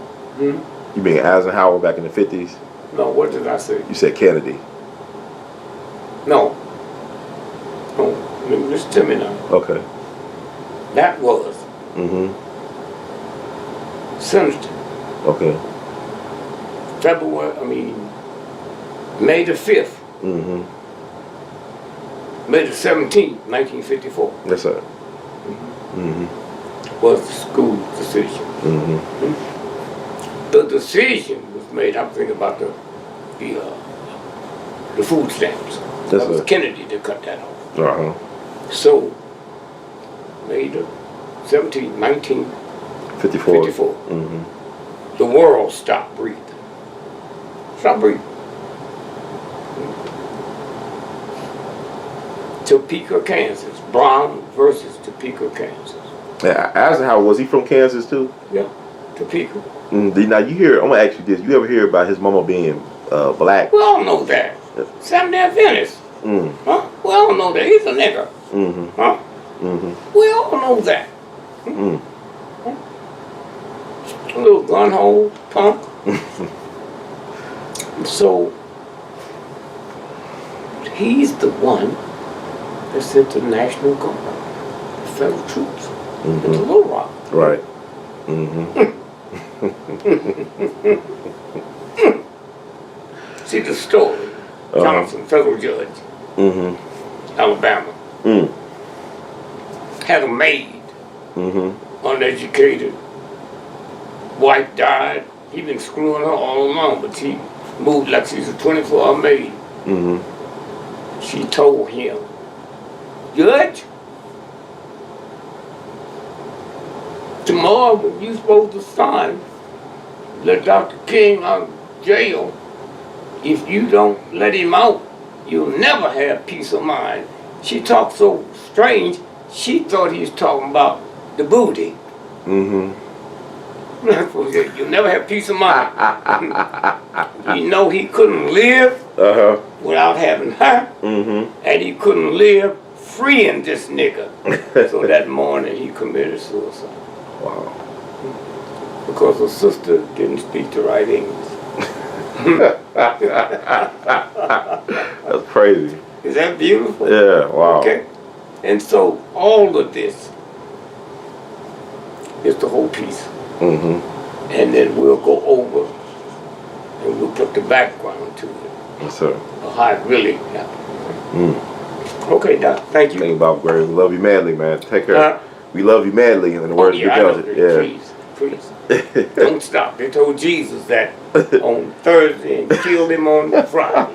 We love you madly. Please. Yes, sir. Thank you, brother. Thank you. Boy, you got a good one there.